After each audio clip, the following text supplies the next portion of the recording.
During the entrance exam, Ronan is told to demonstrate his technique on a magically engineered dummy. Ronan casually looks at it and says aloud that it is simple and he will only need a single sword strike. Of course, this causes the other professors to mock him for various reasons. First, his shabby appearance makes him look like a poor commoner from the countryside. Second, although his target is only a dummy, its defenses are so strong that even the future sword saint and the genius of the capital failed to leave a scratch on it. However, Ronan is different. In his previous life, he was a god and giant slayer, so naturally, one strike is all it takes to sever the head of the supposedly indestructible dummy. The professors who mocked him are left completely speechless as the dummy's head falls to the ground. We begin the story by shifting to our protagonist's past. Ronan is a common soldier, and during the battle against the giants, many of his comrades die. The winged celestial being before him is called the giant Ahayut. Ronan explains that 3 of them suddenly appeared 20 days ago and began causing havoc across the empire. Because of this, half of the empire has been turned into a burial ground. Thankfully, this one is the last to be slain. One of the giants was scorched by a dragon, while the other was sealed for eternity by a mage. Ronan is clearly saying this to make the giant furious.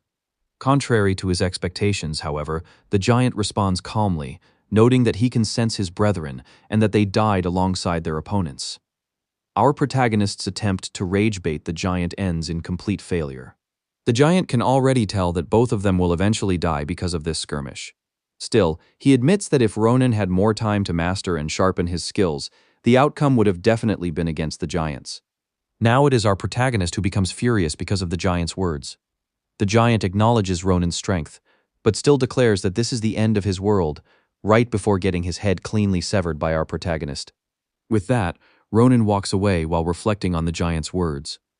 Just days ago, he was casually chatting and enjoying his time with his comrades, but now they are all dead. His comrades and friends were brave to the point of seeming foolish. Despite knowing they could not win, they still chose to fight rather than retreat. This is when our protagonist reveals something puzzling. He does not understand why his sword worked against the giant when even the Empire's strongest swordmaster's aura was easily deflected. Now we understand why a common soldier like him was deployed to the front lines. Still, Ronan can feel his consciousness slowly drifting away. However, a sudden call for help snaps him back to reality. Our protagonist forcefully drags himself toward the sound of the voice. Upon reaching the source, Ronan is surprised to find that the person is still alive, although she is in terrible shape. Even so, she still remains sharp. This baddie is our protagonist's Grand Commander, Adeshan. Seeing her in such a state, our protagonist makes a light remark about it, to which she responds with a polite jabs, insisting our boy should look at himself instead. Becoming a bit serious, Adeshan asks about the giant. Ronan responds by telling her that he killed it himself. Our protagonist is slightly caught off guard as he watches the Grand Commander burst into tears while thanking him. This gives him an idea. As Adeshan listens, our protagonist decides to make a request since she is grateful to him. Well, common soldiers like himself are usually discarded and burned, so he hopes the bodies of his comrades will be treated with respect this time. Adeshan expresses that she might not last long enough to carry out his request, so she insists he should do it himself instead. However, that is when our protagonist begins coughing violently. Well, it is obvious he is a walking corpse and could potentially die at any moment. During the conversation, Adeshan senses the grief in his tone and asks what he plans to do if he survives. Our protagonist admits he has a lot on his mind, but he would really like to attend the academy. This is because what the giant said about developing his skills in time keeps eating at him. In addition, it was one of the wishes of his dead sister, but it obviously does not matter since he could rejoin her at any moment. Hearing this, Adeshan tries to encourage him, but our protagonist simply tells her that he is a lost cause. Deep in his eyes, we can see his regret. But in the next moment, both of them are shocked, because the storm suddenly vanishes and the rain stops. And what follows next is the ground vibrating violently. Suddenly, before them, an 8-winged giant appears in the sky, accompanied by several other giants. Ronan sees this and wonders aloud where they suddenly came from. Adeshan wears the same expression as well. Shockingly enough, she is a regressor, and this is her 3rd attempt, yet she still failed to save the world. Just then, our protagonist's furious shout snaps her out of her thoughts. Ronan insists she pulls herself together and send him up with her magic because he cannot reach them from down here. Our protagonist is obviously a dead man, yet even so, he refuses to go down without a fight and is ready to take down as many bastards as possible. Adeshin watches our protagonist closely and realizes he is the only reason she made it this far in this regression, so she immediately makes up her mind. She calls out to Ronan, and before he can react, she pulls him close and kisses him while using it as a means to pass him a blue magic orb. Our protagonist swallows it and immediately asks what she just gave him. However, Adeshin ignores his questions and begins giving him instructions instead. Ronan does not understand and insists she should at least tell him why she chose him. In response, she tells our protagonist that when he goes back in time and they eventually meet again, he should make sure she does not do anything stupid and instead becomes a tailor. Just like our protagonist once mentioned, she too has a lot of things she wants to do. And just like that, both of them are killed by the giant attack. The magic orb then begins to work its magic, and in the very next second, our protagonist opens his eyes to a beautiful scenery. Just like that, Ronan is sent back to his hometown, Nimbutan, leaving him completely shocked, as he has officially been sent back to the past. Meanwhile, our protagonist takes a moment to gather his thoughts. After the Grand Commander kissed him, she explains that what she just gave him is a magic orb capable of turning back time. This is how someone like her, who was once a simple tailor, managed to become the Grand Commander. However, the magic orb only has 4 usages, and she has already used 3 of them. So now she is giving our protagonist her final chance. We already know Ronan's sword was the only thing that worked against that giant. So what she wants him to do is sharpen his skills. From their earlier conversation, she could tell he had the desire and drive to become stronger. This is why she insists he head to the Imperial Academy, because it will definitely help our protagonist grow stronger.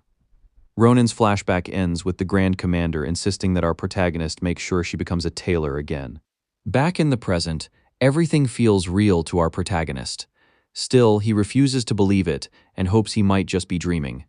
But then again, if he really has been sent back to the past, it means he can see his elder sister again. In the next scene, Ronan can be seen running through the crowded streets. He is obviously excited, but then something catches his attention. He spots a group of guys bullying someone. Our protagonist decides to ignore them at first, thinking that some things never change. However, something else catches his attention. The boy being held upside down on the tree is not tied with a rope, but with magic. Our protagonist points out that magic users like this are valuable on the battlefield, and he never expected one to appear in his hometown. Meanwhile, the guy with the girlish face is anxious because, at the rate things are going, something bad is definitely going to happen. The boy being held upside down insists he doesn't have any money because his mother's treatment this month was expensive. In response, the gang leader reveals that he doesn't care about his mother's health before starting to beat the boy out of anger. Turning to the red-haired boy, the gang leader orders him to lift the boy even higher to the top of the tree. However, the boy tries to explain that he can't because he's afraid an accident might happen. This makes the leader furious as he tells Azel to shut up and do as he's told if he doesn't want to end up the same way. Azel begins to wonder how things ended up like this. The only reason he learned magic was to help people. He desperately wants to refuse, but the poor guy is far too scared. This is when our protagonist enters, smacking the back of Azel's head with a stick while insisting he stop. As a result, the magic is released, and the boy collapses to the ground. The group leader immediately becomes furious on the spot, but Azel quickly tries to explain that he didn't do it on purpose.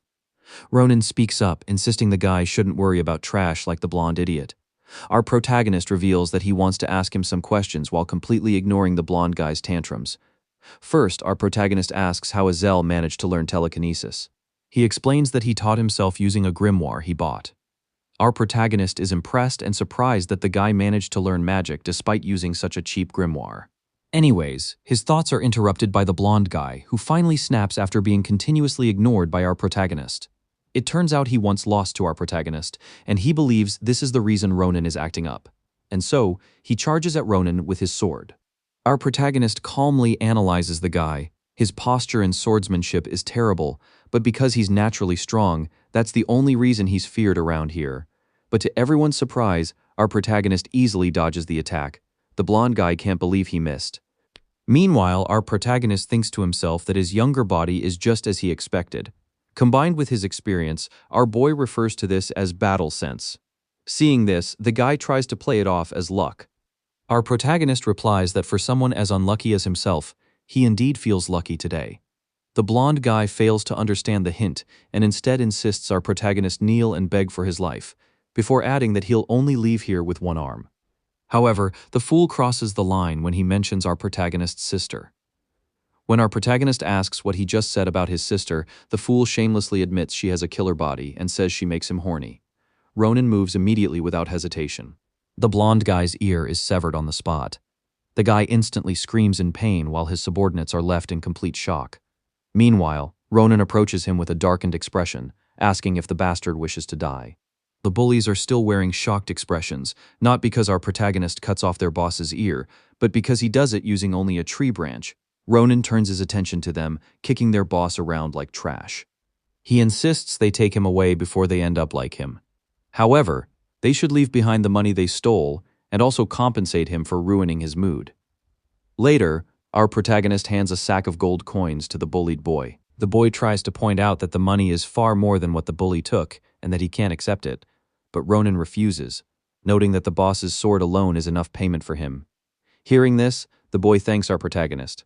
However, both boys notice Azel is still standing there, obviously wanting to say something. Azel manages to mutter an apology. The boy breaks down, noting that he wanted to refuse, but he was so scared that he couldn't do anything. Both of them watch as he continues apologizing profusely.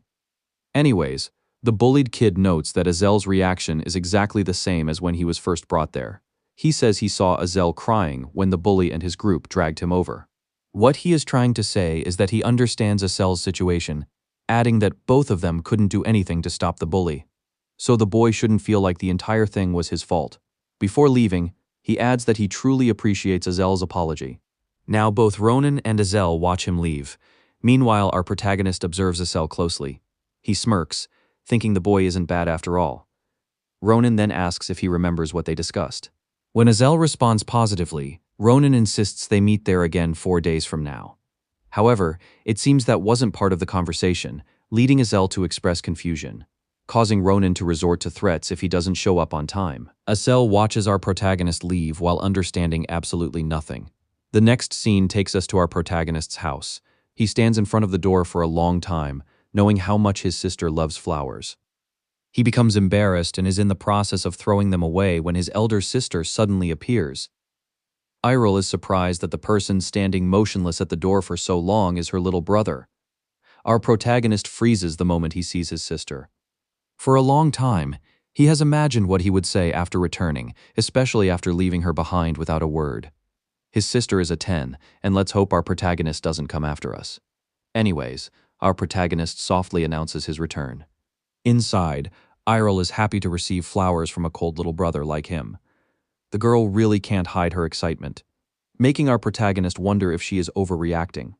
She offers to give our protagonist more food, but he insists he is full. She is a bit surprised when our protagonist asks her age, to which she replies that she is 22, before warning him playfully that he shouldn't forget things like that.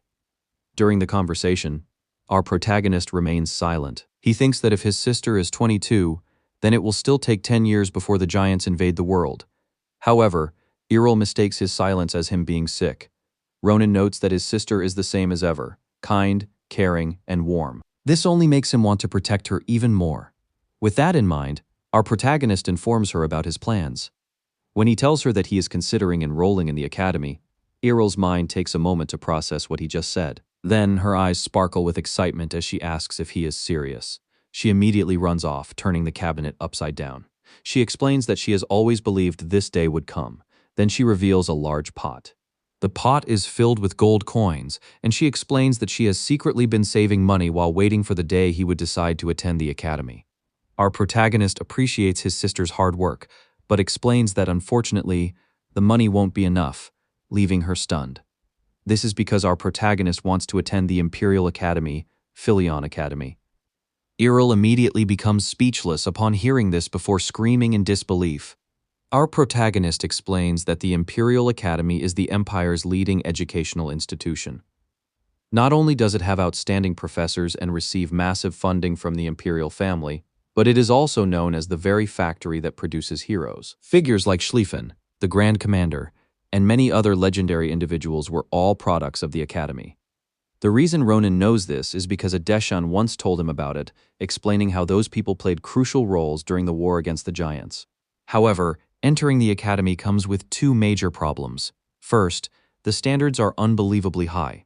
Second, the entrance fees are so expensive that the Academy is practically reserved for nobles and elites of society. So now it makes sense why Ronan's sister was hesitant at first, though she still expressed her support for him.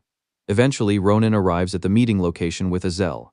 Ronan expresses mild surprise that the boy actually showed up. In response, Azel explains that he didn't dare disobey after being threatened by our protagonist earlier, only for Ronan to casually reply that he had merely been joking.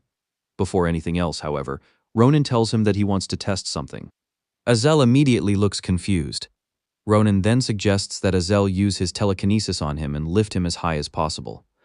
The boy is stunned and quickly points out how dangerous that sounds, but Ronan remains completely confident, insisting that he will be fine. After Ronan repeatedly reassures him, Azel finally agrees to give it a try. He immediately begins chanting and casts the spell, causing blue mana to surround Ronan. Just like that, our protagonist is lifted into the air while he inwardly comments on how familiar the sensation feels. He admits that Azel's telekinesis lacks both height and stability, but the feeling is exactly the same as it did in his previous life. Ronan then reveals that the only reason he was able to battle Ahayut in the future was because of telekinesis, and telekinesis just so happens to be an incredibly rare ability among mages who are already rare themselves. In other words, Azel has just become an extremely important piece in Ronan's plans to fight against the giants. Meanwhile, Azel informs him that he is struggling to maintain the spell. Hearing this, Ronan insists that he hold on a little longer because he wants to try something. The boy is left completely stunned when Ronan announces that he plans to come down by himself. With a single sword strike, our protagonist severs Azel's magic and lands safely on the ground. This immediately causes Azel to ask how he did it, but Ronan casually brushes it off as nothing more than an acrobatic landing.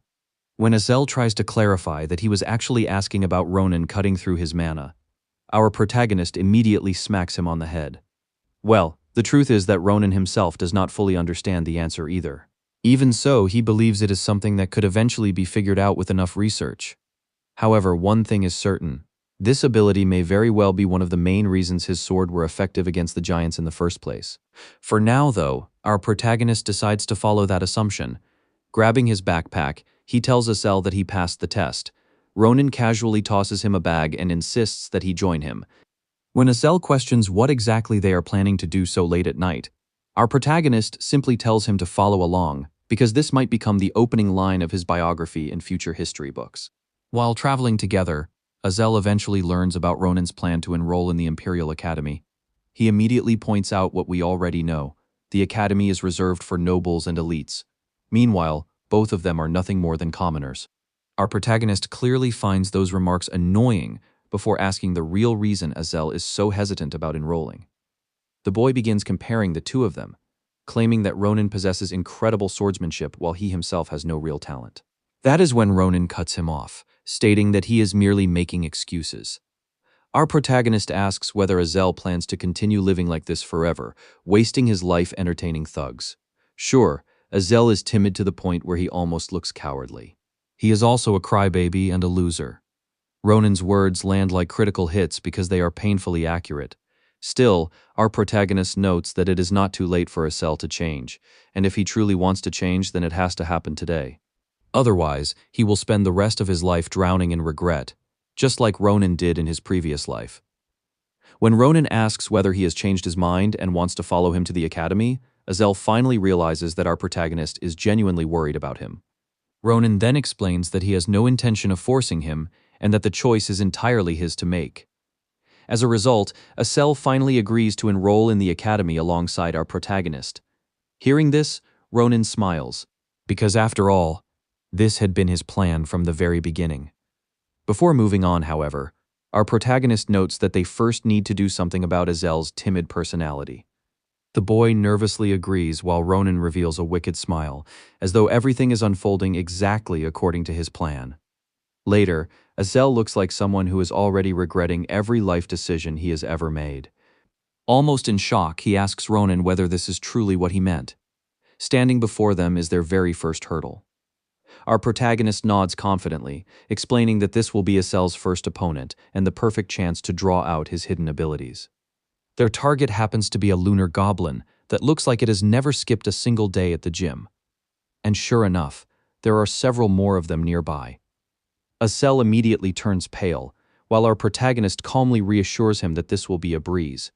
Our protagonist gives us some context about the lunar goblins, a type of goblin commonly found in this area. Unlike normal goblins, their yellow skin and disfigured bodies make them stand out. In addition, these goblins are obsessed with gold and treasure. So naturally, instead of raiding villages, they prefer attacking merchants. During every full moon, they gather everything they have stolen and hold a grand celebration. Perhaps that is why they are called lunar goblins. After the explanation, Azel begins to understand why they are here. Of course, they plan to steal from the goblins. However, Azel expresses surprise, stating that this is the first time he has ever heard of goblins holding festivals. Curious, he turns to our protagonist for answers. Our protagonist gives a simple response, while inwardly noting that everything he knows comes from his past life, where he encountered these same goblins in this exact location. And this is where Azel comes in. Ronan wants him to use his telekinesis magic to move the treasure into their backpacks. The poor guy immediately thinks the task sounds difficult and wonders what will happen if he accidentally wakes the goblins up. Our protagonist states the obvious, saying it would be really bad. Because of this, Asel refuses to do it, but Ronan points out that he is acting like a coward again. He then explains that two things are needed to enter the Imperial Academy. The first is obviously money to cover the insane tuition fees. The second is real-life combat experience. As we already know, the Academy is a place reserved for nobles and powerful aristocratic families, meaning most students there have received training since birth. Our protagonist explains that the only way commoners can stand equal to them, or perhaps even surpass them, is by gaining experience through risking their lives. So he concludes that the goblins are the perfect target, meaning they can earn money and gain experience at the same time, literally killing two birds with one stone. Since Asel clearly has no better ideas, our protagonist insists that he at least give it a try. Following Ronan's instructions, Asel slowly but steadily secures the treasure. Eventually, they manage to fill both bags with valuables. Meanwhile, Asel can hardly believe he actually pulled it off. Our protagonist thinks to himself that although Asel lacks confidence right now, he is certain the boy will improve quickly once he gets used to situations like this. In his eyes, he may have just found the perfect minion. Since they are done, our boy insists that they leave immediately. Asel expresses surprise that everything ended so smoothly, but our protagonist points out there was never much to do in the first place. Things should have ended peacefully, but suddenly loud noises echo from the forest. This causes our protagonist to wonder what kind of idiot would create such a ruckus in the middle of the night. Unfortunately, the noise wakes one of the goblins from its sleep. The moment it turns around and sees the treasure chest empty, it immediately alerts the rest of its companions. Just as the goblins begin wondering how the treasure chest became empty, one of them suddenly turns toward our protagonist's location. Unfortunately, they are caught red-handed, and both boys instantly realize that they are completely screwed. The goblins immediately charge toward our protagonist and Asel. Asel's heart practically drops, and he looks like his soul has already ascended. Contrary to him, Ronan calmly comments that he expected this to happen. Ronan prepares himself to fight, but Asel desperately insists that they abandon the gold and run away. Ronan flatly rejects the idea because this treasure is the only way a broke group of commoners like them can ever hope to afford the Imperial Academy. Now that the goblins are closing in while Asel continues panicking, our protagonist calmly observes his sword. Only now does he realize that the longsword he took from the bully is made from cheap steel. Regardless, our protagonist estimates that with the sword's weight and durability, it can probably withstand about 15 attacks at best. But there are 30 goblins in front of them, which means he needs to use every strike carefully. So the moment several goblins step within range, in one swift and clean motion, our protagonist effortlessly slices off the heads of 3 goblins at once. Meanwhile, Asel is left wide-eyed after witnessing the scene. And just like that, only 14 strikes remain. The next chapter begins with our protagonist killing the final goblin. Meanwhile, Asel is left in complete shock, unable to believe what had just happened. Not only did our protagonist casually cut off the heads of 3 goblins with ease, but when the remaining goblins rushed toward him, he moved in a flash before slicing off the head of the last goblin. Our protagonist snaps him out of his thoughts, causing Asel to quickly apologize for spacing out. However, our protagonist insists there is nothing to apologize for and suggests they head home instead. On the way back, Ronan begins experiencing muscle soreness, while Asel can only complain inwardly about how heavy the bag is. Well, it is obvious he is still a teenager and still growing. Because of this, our protagonist plans to set aside some time to work out once he gets home. Just then, Azel asks about the shout they overheard earlier. Our protagonist thinks about it for a moment before admitting he has no idea who those crazy bastards were. Unbeknownst to them, someone is aiming an arrow at them. The first target is Asel, and just inches before the arrow could hit, our protagonist reacts instantly and catches it in time. Asel looks as though his life flashed before his eyes. In contrast, our protagonist is furious at these insane bastards. Meanwhile, the one responsible for firing the arrow, along with his companion, merely expresses shock that they almost hit someone, and children at that. That reaction alone only makes our protagonist even more furious. Still angry, our protagonist watches as the two men approach them while apologizing. Although they claim they mistook them for monsters, their eyes are far more focused on the bag filled with gold and treasure.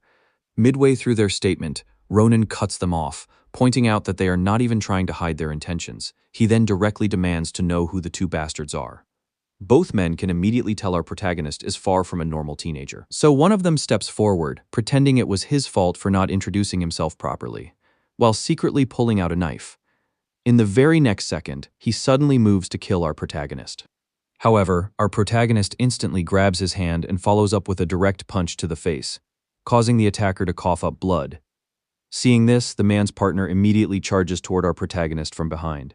Azel reacts at once and uses his telekinesis. The man freezes in place just inches away from striking our protagonist. Frustration quickly spreads across the attacker's face. Meanwhile, Ronan praises Azel, noting that he did a great job. Then he takes the man's blade and delivers several cuts across his body. The man cannot understand how our protagonist suddenly appeared behind him, but it is already too late for him to even demand an explanation. Azel reacts in horror after seeing the man cut into pieces. He even asks if the man is dead, and our protagonist calmly answers yes, explaining that he cannot spare anyone who comes after him. Not to mention, the men had identified themselves as the Caliboro right before attacking him. The Caliboro are a notorious criminal group involved in kidnapping, human trafficking, and countless other crimes. They are basically one of the Empire's most infamous poaching organizations. Ronan explains that if they had not killed those men, the criminals would have eventually harvested their organs and buried them somewhere deep in the forest. Of course, all of this is completely new information to Azel, and he even tries to argue against it. However, Ronan immediately calls him an idiot, pointing out that allowing people like that to live is a crime in itself. In the middle of their banter, something inside the sack suddenly catches their attention, causing both of them to react in shock, as they wonder what could possibly be inside. Azel assumes it must be a poached animal, a notion our protagonist also agrees with. But the moment they open the sack, a bird suddenly flies out. Now, the group can only stare at the strange bird in confusion. Our protagonist points out the obvious, stating that the bird's feathers are blue. Azel replies, saying it is the first time he has ever seen a bird like this, making Ronan realize that, just like him, Azel is seeing this kind of bird for the first time. However, he soon notices that the bird is shackled. Ronan explains that it is a Caliboro shackle, an item that disrupts the flow of mana and restricts the movements of its captives. Normally, it is only rarely used, especially when it comes to capturing fantasy creatures. Just then, a magic circle suddenly appears behind the bird. A voice comes out from the circle, noting that the connection was successful. Azel reacts in fear, pointing out that the bird just talked. But our protagonist insists the boy calm down, explaining that someone is speaking to them through communication magic. He realizes this was only possible the moment the bird came out of the sack, meaning the sack must have some kind of barrier magic. The person on the other side explains the situation and introduces himself as the bird's guardian. The man expresses relief after finally getting through after so many failed attempts, before politely asking our protagonist to introduce himself. Our protagonist explains that they were simply passing by when they encountered the people responsible for kidnapping the bird. However, he deliberately leaves out some details, especially the part about him killing the men. Anyways, our protagonist sums up the story by saying they saved the bird. The man on the other side of the communicator expresses shock and notes that he is indebted to Ronan and his friend. Our protagonist insists there is no need for repayment because he is only focused on helping the bird return to its owner. The speaker is in the middle of explaining the dream bird's instincts, but our protagonist has already swung his sword and destroyed the shackle. With that done, he suggests the dream bird head home. However, the dream bird suddenly turns toward Ronan. Misunderstanding the situation, Ronan becomes confused, so the speaker explains that the dream bird wants him to pluck one of its feathers. The speaker further explains that the feather acts like a tracker, allowing the dream bird to locate our protagonist in the future. After that, the speaker bids them farewell before the bird flies away. Ronan did not expect the dream bird to fly so fast, but Azel soon shifts his attention to what is in Ronan's hand. It seems the dream bird left behind a parting gift. However, neither of them has the slightest idea what it is. The next scene takes us a few days later. A merchant is appraising an item while praising its craftsmanship. He finds the item incredible and offers to pay 20 gold coins for it. Our protagonist explains that the man is Duan Carabel, the owner of the Carabel Merchant Guild. The man calls himself lucky for encountering such valuable and high-quality items. Hearing all this praise, our protagonist thinks the merchant really knows his stuff. For a while now, he had been arguing with other merchants who were trying to scam him by offering far less than the item's actual worth. The two shake hands, and Duan Carabel notes that it is an honor doing business with Ronan. As if on cue, our protagonist reaches into his pocket the moment the man asks if he has anything else to sell. Ronan explains that he does not plan on selling it, but is simply curious about the egg-shaped object. The egg just so happens to be the parting gift the dream bird gave him. At first, both he and Azel misunderstood it for something else, because it smelled awful. Thinking it was bird droppings, our furious protagonist tossed it away. But to their shock, the egg actually destroyed a boulder on impact. Now both of them are confused after witnessing such an outcome. The merchant begins observing the egg closely. Meanwhile, Ronan thinks to himself that even if it turns out to be some kind of waste product, it still came from a rare fantastical creature, so it should at least be worth something. After a close inspection, the merchant concludes that it is horse dung. However, he quickly reveals that he was joking because even he has absolutely no clue what the egg really is. Still, he suggests that our protagonist get it appraised at a place that specializes in unidentified objects. Ronan considers the suggestion since he was only curious and never intended to sell it in the first place, while Azel quietly chuckles to himself and keeps his thoughts hidden. Just then, our protagonist asks for something else. Apparently, they want books about the Imperial Academy because they plan on enrolling there. The merchant calls it a coincidence because his daughter is also an applicant and plans to attend the academy as well. As if on cue, the girl suddenly appears and demands to know who her father was talking to. Our protagonist turns to face her, while the merchant explains that she is Maria, his only daughter. For a brief moment, our protagonist is completely taken aback. From his reaction, it seems he knows something about her. Anyways, Maria's father explains that he was simply doing business with our protagonist. Her father becomes annoyed when the girl addresses his important client so rudely. Because of this, he immediately apologizes for her rough tone. But Azel insists it is not a problem. Azel was about to suggest to Ronan that now would be the perfect time to leave, but the guy suddenly comes face to face with Maria and demands to know if she is really Maria. The moment he mentions whether she has Sen as a middle name, she expresses surprise and naturally asks how he knows that. This causes our protagonist to become thoughtful as he states that she looks like someone he once knew. However, something still does not add up, so Ronan insists that Maria come closer. Now curious, she wonders what Ronan is trying to ask. He gestures awkwardly, trying to hint at something, but when she fails to understand, our protagonist bluntly asks whether she has a long sword. Of course, her reaction says it all. She has no idea what he is talking about, and even assumes Ronan is simply spouting nonsense. But seeing the way Ronan keeps staring down there as if he is trying to understand something, she slowly starts piecing things together, though she still feels completely lost. However, the moment Ronan casually comments that she does not have one, Maria finally understands what he means and instantly becomes furious. As a result, Ronan gets brutally slapped across the face as Maria calls him a crazy bastard.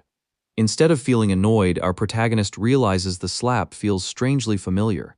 Our protagonist rage baits her just to confirm whether she is the same Maria he knew from his past life. Ronan explains that she was a count in his previous life. Back when he was merely a common soldier in a place called Armorlin, she, or rather he at the time, was the one in charge of supplies.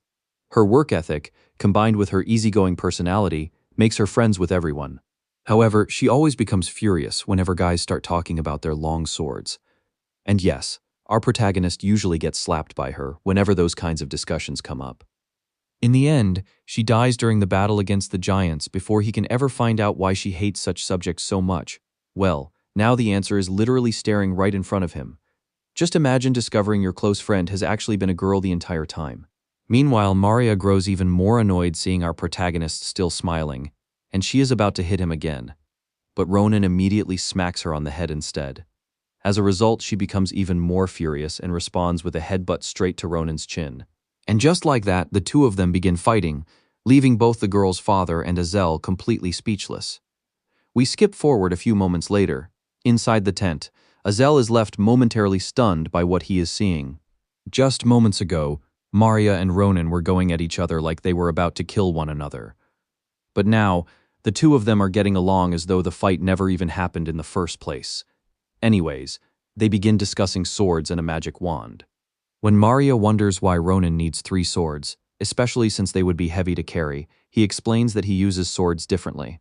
Hearing his explanation, Maria suggests he use a black iron sword. Black iron is incredibly sturdy, and is a weapon many renowned knights desperately crave. She is certain our protagonist would never break it, no matter how hard he tries, something Ronan silently confirms, because this is the exact type of sword he used in his previous life. Maria then shifts her attention toward the magic wand and asks Azel if he is really a mage. He confirms it and reveals that he is a telekinesis-type mage. Of course, Maria is shocked. She explains that with talent like that alone, he could easily secure a scholarship. Now, she turns toward our protagonist. Apparently, the practical exam is different for them, because they need to demonstrate their techniques. She is surprised Ronan does not know this already. So Maria explains that the practical exam is essentially a stage where candidates attempt to impress the professors with their skills. Furthermore, she highlights that there are 2 exams in total. The theory exam is somewhat difficult, but nowhere near as difficult as the practicals. From her explanation, Ronan understands that passing the practical exam is basically the key requirement for enrolling in the academy. Normally, for swordsmen like them, most noble candidates showcase their family's secret techniques. However, our protagonist suddenly stops her the moment she casually mentions mana, as though it were something basic. Her eyes widen when Ronan asks if kids their age can already use mana, even if they are not mages.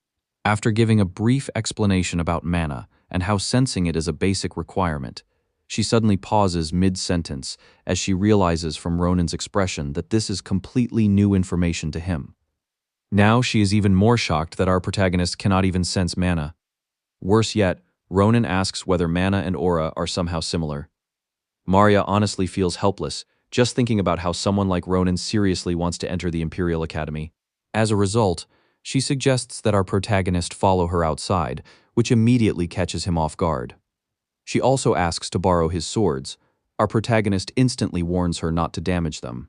Maria reassures him, stating that if she damages even 1 sword, she will compensate him with 3 new ones. With that, she seriously insists that Ronan follow her because she wants to give him special training. Before we proceed, mana is explained as the root source of natural power. The simplest way to imagine it is like air itself. However, that does not mean everyone has access to it. Before someone can perceive mana, they first need to sense the mana within themselves. To reach this stage, training, innate talent, and various other factors all come into play. Furthermore, it usually takes at least a year of brutal training before someone can finally unlock mana sense. Now, candidates who wish to enter the academy have already passed this stage, meaning they only enroll after unlocking and mastering their mana techniques. To summarize, it is incredibly difficult for someone like Ronan to enter the academy. And Maria adds that he does not even know the difference between aura and mana, yet he still dreams of entering the academy. Eventually, she explains that aura is a type of mana, but the gap between the two is like the distance between heaven and earth. While it takes a minimum of 1 year to unlock mana sense, aura requires over 10 years of insane effort. And even then, very few people manage to obtain this innate power. Come to think of it, our protagonist has actually met aura users in his previous life. Although they are incredibly strong, they still die in the end. Maria pulls him from his thoughts, believing Ronan will learn far faster through practice rather than explanations. Ronan does not expect much from Maria's younger self. But in the very next second, With a single dash, she appears right in front of him.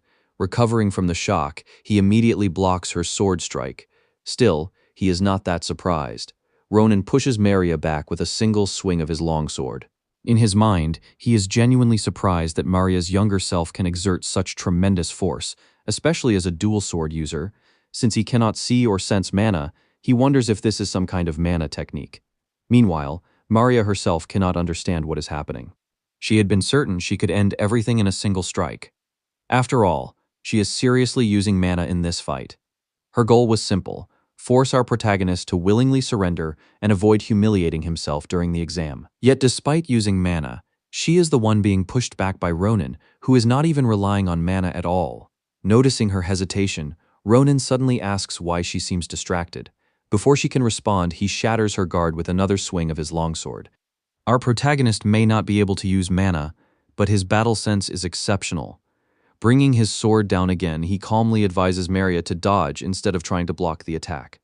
Fortunately, she steps back just in time, her eyes widening in shock at the sheer power behind the strike, immediately creating distance. She mutters that something terrible would have happened if she had hesitated even a little longer. At this point, she can confidently tell that Ronan is far from normal. To that, our protagonist casually replies that she is the same. After exchanging compliments, Ronan suggests that she fix her center of gravity, explaining that it would greatly improve her movements. Maria flies into a rage when she realizes the protagonist is walking away, under the impression he's already won. Ronan completely ignores her tantrum, and instead reminds her to keep her promise about the sword. She is about to ask what he is even talking about when her sword suddenly shatters like glass. The girl is left completely stunned, wondering when it even happened. Ronan ignores the question and simply insists that she pay for the sword. Just then, Azel approaches from behind. He praises Maria for doing a good job, admitting that he can somewhat understand how she feels right now. Afterward, he joins Ronan, leaving Maria behind as she wonders about the true identities of the two boys. The following day, Ronan arrives to collect his money, only to be stunned by what he sees. Maria did not merely pay for the damaged sword. She also prepared books and study materials overnight regarding the Imperial Academy. Seeing the blank expression on our protagonist's face, she wonders if he does not need them, especially since there is only 1 month left before the entrance exam begins. Ronan notes her for the thoughtful gesture, but asks why she went so far for them. He even suspects that Maria might be plotting something, but she reassures him that he is simply overthinking things. According to her, she is only doing everything she can to ensure all of them pass the exam, which is why she is giving the materials away for free. Unfortunately, they are about to leave, so Maria tells Ronan to study hard because if he fails the entrance exam, she will never let him off. Hearing her concern, Ronan simply tells her to take care of herself as well, and just like that, they part ways. Maria hopes they will meet again at the capital during the entrance exam. Azel waves goodbye while Ronan sinks into deep thought. He understands his limitations. His body is still weak, and he has never been someone fond of studying. Even so, the feeling is not unpleasant. In fact, he finds himself excited to begin right away. From that point onward, Ronan's life turns into a strict routine. Every morning he eats as much as he possibly can. Even his sister is shocked by the absurd amount of food he consumes. Those calories later become fuel for building his stamina and strength. And by building strength, our protagonist is literally hunting monsters non-stop, to the point that there are barely any monsters left near his hometown. Of course, he cannot neglect studying either. Ronan constantly complains, especially when wondering why he even needs to learn the dining etiquette of the North. Regardless, an entire month soon passes. And now, we shift to the main part of the story, the capital city of the Kingdom of Valen. As we already know, the Imperial Academy is located in the very center of the capital, within the White Tower district, a city within a city. Meanwhile, Azel acts like a complete country bumpkin, openly admiring the capital and calling it a masterpiece. Ronan cuts him off, asking why he is standing in the middle of the street instead of moving. He insists they hurry before they end up late for the exam. Azel quickly starts apologizing but suddenly stops mid-sentence. Only a month has passed, yet Ronan has somehow grown significantly bigger. Naturally, Azel asks how our protagonist managed to grow so much in such a short time. Judging from Ronan's reaction, however, this is clearly not the first time Azel has asked the question. Lightly smacking him, Ronan tells him to stop wasting time and keep moving. At the same time, Ronan wonders if he might finally meet that person. The person in question is the future sword saint, Schlieffen, a descendant of the prestigious Grancia family. Schlieffen is regarded as a genius and the strongest youth in the capital. Since they are roughly the same age, there is a high chance Ronan could encounter him. Just then, Azel suddenly asks Ronan if he remembered to bring that thing. Confused, Ronan asks what he means. Azel explains that he is referring to the feather given to him by the dream bird. Apparently the feather can guide them to the bird's owner. Ronan pulls out the blue feather, admitting that he only brought it because he suspected the owner might be living in the capital. Almost immediately, the feather begins reacting, pointing toward the highest floor of the academy. Meanwhile, on that very floor, the owner of the dream bird admits that he still has not gotten used to being a professor. He even wonders if he should have remained a researcher instead. Nonetheless, he knows he still owes a favor to the person who saved his bird. The man is Varen Fanashir, a Werelian and a professor of zoology at the Imperial Academy. Professor Varen approaches the window to let fresh air into the room while expecting to eventually meet the person who saved his bird. But the moment he opens the window, he is greeted by Ronan's ominous face staring directly at him. Both the dream bird and Professor Varen instantly freeze in place. After letting out an ear-piercing scream, Professor Varen demands to know the identities of our protagonist and his friend. Not to mention, they had entered through the very top window of the building. Ronan ignores him, thinking the professor's scream might have deafened him, while Azel points out that this is exactly why he insisted they use the stairway instead. Seeing the professor still anxious and repeatedly asking if they came for his bird, Ronan calmly shows him the blue feather. That is when Professor Varen Fanashir realizes they are the ones who saved his bird. Now seated, the professor begins by apologizing for his earlier outburst, which our protagonist simply brushes off as nothing serious. Azel cannot believe Ronan is blaming the professor's reaction on him when he was only following Ronan's instructions in the first place. Ronan insists that the boy remains silent when adults are talking. Anyways, Ronan expresses surprise. He never imagined the owner of the dream bird would be a Werelian and also a professor at the academy. Professor Varen mirrors his tone, noting that if he had known beforehand that Ronan was an applicant about to take the entrance exam, he would have written him a recommendation letter.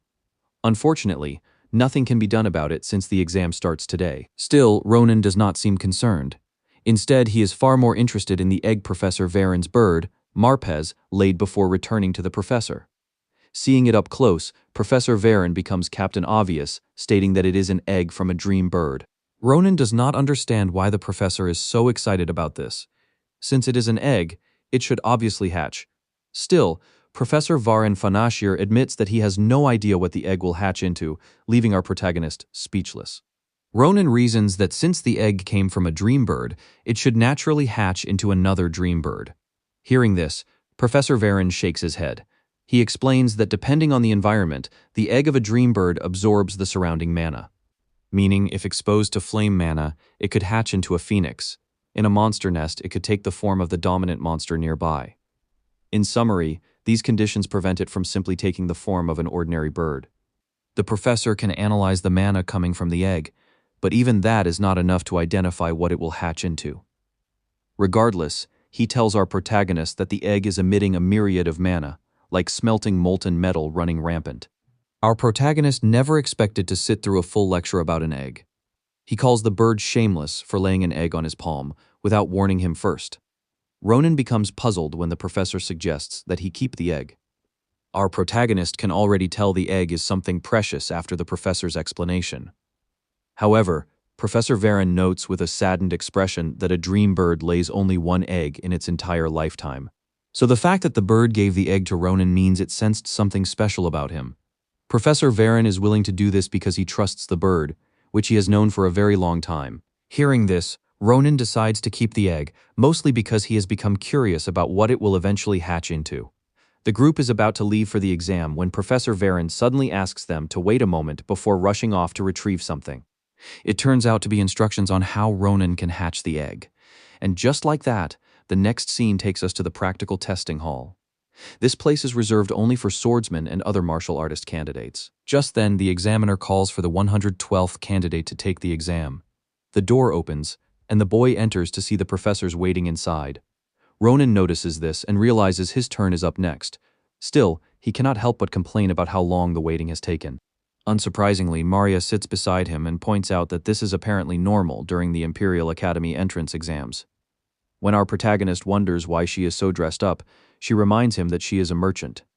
So since the candidates are mostly rich nobles, she has basically turned herself into a walking, talking advertisement for her father's company.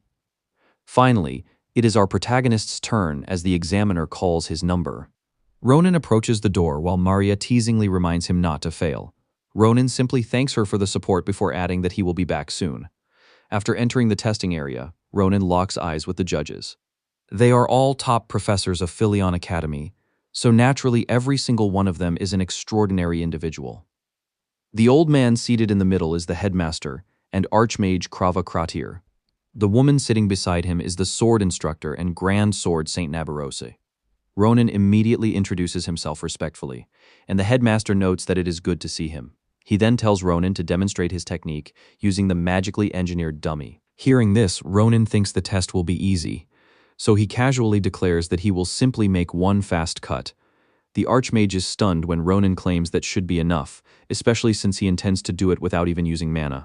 This causes the two professors seated to the left of the headmaster to begin discussing Ronan among themselves. One points out that he just said something foolish, while the other remarks that it is normal considering his outfit makes him look like someone from the countryside. The reason for their criticism is because Ronan clearly does not understand the dummy's powerful defenses and regenerative abilities. As a result, they begin whispering, mocking him and making fun of him, since even the genius from the Grantia family failed to leave a mark on the dummy. The headmaster dislikes the way his companions are mocking our protagonist. Instead, he wonders what they will do once Ronan proves them wrong. As if on cue, the old man suddenly becomes stunned. Just from Ronan's stance alone, he can already tell that the boy is the real deal. In that instant, our protagonist delivers a clean and incredibly fast cut to the dummy. His movement is so sharp and precise that it immediately catches the attention of the Grand Sword Saint.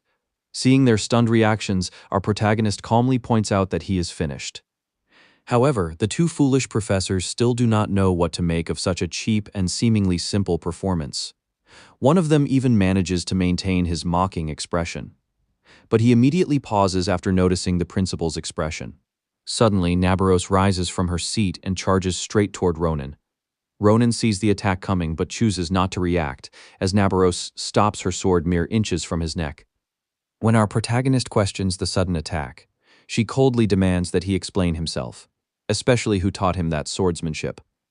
Ronan immediately asks what she means, prompting her to rephrase the question. Instructor Nabarosi asks if Ronan saw her movements just now, and he nods, admitting that she was impressive. Apparently, she did not simply dash straight at him. She had swung her sword 3 times within a single second. Instructor Nabarose agrees with his assessment, but points out that Ronan had done the exact same thing, and that is precisely what is making her furious. She asks Ronan if he thinks he can deceive her, because from her perspective, he intentionally made only 2 quick cuts before deliberately slowing down the final slash so everyone could see it. To her, it looks as though he was making fools out of them all. The headmaster simply sits there silently, as if he wants no involvement in something he might later regret. The previously arrogant professors also remain quiet. In Ronan's mind, however, the instructor is deeply misunderstanding the situation. The only reason he slowed down the final slash was to adjust his strength because he was worried about breaking his sword.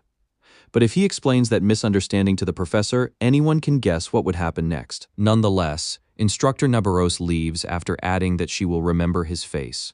Our protagonist is left stunned and confused as she coldly swears that she will personally teach him swordsmanship. The headmaster mirrors Ronan's expression, silently wondering what Nabaros meant by teaching him personally. He even begins to wonder if she intends to make Ronan her disciple. Because of that, the headmaster decides to pay close attention to Ronan while telling him that he did a great job. Usually after the test, they ask a simple question. The answer does not have to be direct, so applicants are free to express themselves however they like. Thus, he asks Ronan what he wishes to learn once he enrolls in the academy. Ronan ponders for a moment before finally answering. After thinking briefly, he declares that he wants to learn how to live without regrets. Of course, the headmaster is stunned by his response. With that, Ronan is dismissed and leaves the testing hall. Meanwhile, the headmaster continues reflecting on Ronan's answer. His expression leaves the foolish professors confused about why everyone is acting so strangely. First, it was instructor Nabarose and now the headmaster. When they ask if there was something special about what Ronin did, the headmaster does not respond. Instead, he simply looks toward the magically engineered dummy. Now, the two foolish professors are left in complete shock. What even the sword genius failed to leave a mark on is cut cleanly apart by Ronin. Now they finally understand the sword saints and the headmaster's behavior toward him. Speaking of Ronin, he hasn't left the professor's testing area.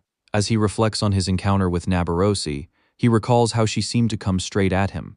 Yet even now, he still wonders whether, in his previous life, he would have been able to go up against someone like her. Ronin admits to himself that he once believed he had seen his fair share of hardships, but encountering the Sword Saint makes him realize that he still has a long way to go. That thought immediately reminds him of the Grand Commander. As he leaves, he concludes that she was right, and that coming to the Imperial Academy was indeed the correct decision. Now comes the written test. Our protagonist believes it will be a breeze since he has been reading Murray's materials non-stop. But immediately after the written exam, our protagonist realizes that he is completely screwed. Both Azel and Maria notice his expression and are left speechless. Maria explains in disbelief that the fact Ronin could not answer even half of the questions is unbelievable, especially considering that every single question came directly from the materials she gave him. That is when Azel explains that Ronin had apparently forgotten his backpack after gathering the materials. Now Maria is left gritting her teeth in anger, wondering if this should qualify as a record for the stupidest person alive. Regardless, she insists that our protagonist cheer up because the practical exams carry far more importance than the written exams. Just then, a magic circle appears. One candidate points out that they are about to announce the rankings. A list containing the names of all the candidates who passed immediately appears in the air. Although there are many names, Azel and Maria eventually spot theirs on the list. Of course, that means both of them passed. Maria cannot believe that Azel ranked first in the theory exam for mages. Although the list also shows that two other people tied for first place with him, Maria still proudly declares that her cute Azel is amazing, while he shyly explains that he simply got lucky. Finally, the group turns toward Ronin. His expression says it all. It is obvious that he failed to make the list. However, both of his friends find that impossible. After all, they know just how strong he is. A furious Maria insists that he open his eyes and check again, only for Ronin to explain that he has already checked twice. Suddenly, a phoenix descends from the sky, immediately capturing the attention of every candidate present. When Ronin asks about the flashy display, Maria explains that it is apparently reserved for each department's salutatorian and is delivered through the Glory Phoenix. The bird instantly releases blazing flames. Our protagonist simply stands there like an idiot as one of the flames heads directly toward him. After the same dramatic display, everyone is shocked to discover that our protagonist is the salutatorian of the martial arts department. He ranked first in the practical exam while simultaneously ranking dead last in the theory exam. Of course, that means he passed the exam after all. Maria teasingly comments on the irony of him ranking dead last in the written exam while taking first place in the practicals. Ronin expresses relief upon hearing this, but his mood immediately changes. Because if he took first place, that means the person who was supposed to become salutatorian lost to him.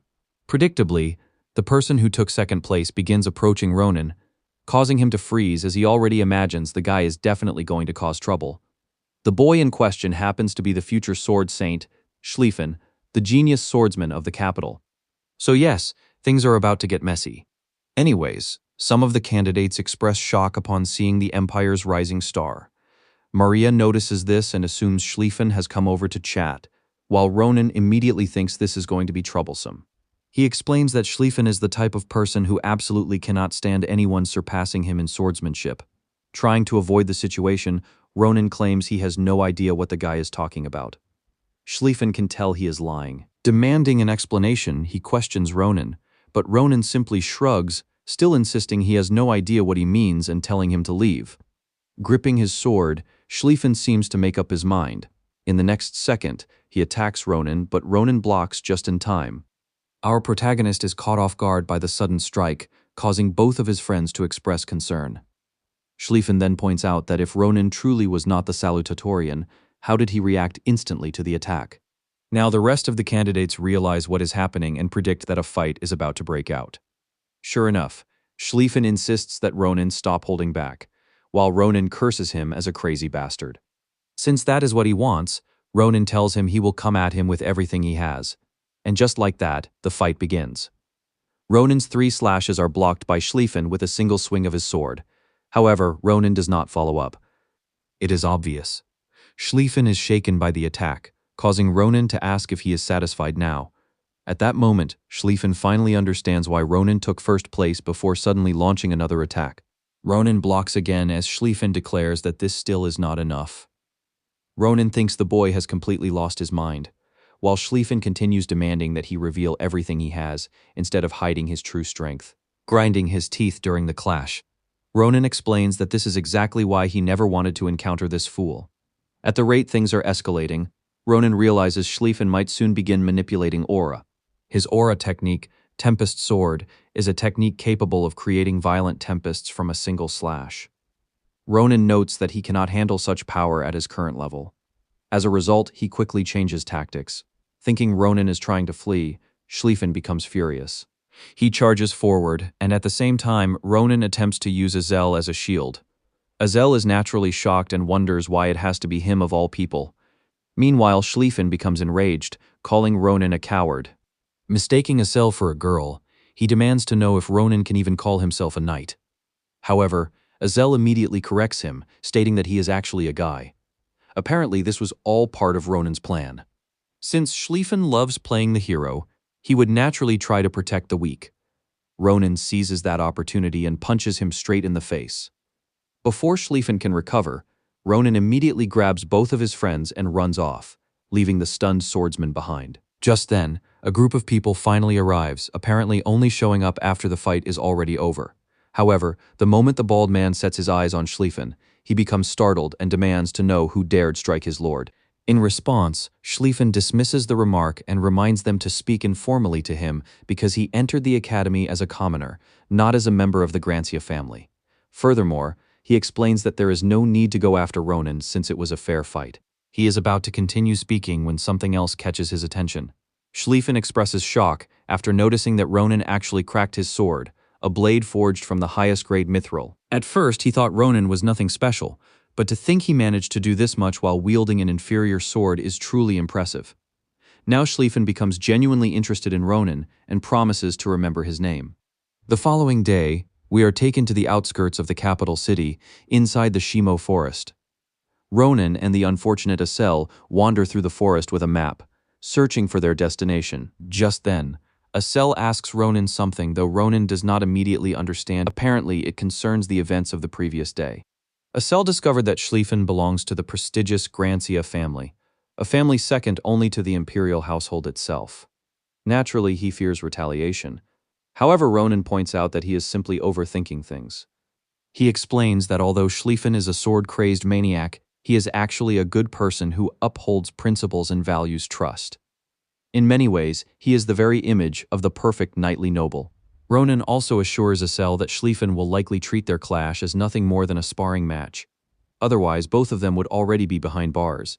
After thinking over Ronan's reasoning, Azel admits that it makes sense. More importantly, they finally arrive at their destination, a mana vein, exactly where Professor Varen's map led them. The location is known as Fernando Spring. Before they proceed further, it is explained that mana naturally drifts throughout the world and occasionally gathers into a single concentrated point, forming something like a magical puddle. This phenomenon is known as a mana vein. Because of it, the surrounding environment absorbs mana over time. A simple herb can transform into a high-grade medicinal plant, while an ordinary stone can become a mana stone. After hearing the explanation, Ronan notes that the value of a mana vein is enormous, which is why many people attempt to monopolize them. In other words, Professor Varen allowing them to use this place freely just to hatch the egg proves how unbelievably generous the man truly is. Azel also confirms that this is indeed a mana vein, explaining that it is his first time seeing mana concentrated so densely in one location. He even believes that with this amount of mana, he could cast spells far beyond his usual limits. In addition, the boy notices that the Dreambird egg is actively absorbing mana at an astonishing rate. He also remarks that Maria would have loved to see this place, though it is unfortunate she is currently busy at the Merchant Guild. Azel agrees, but suddenly becomes thoughtful.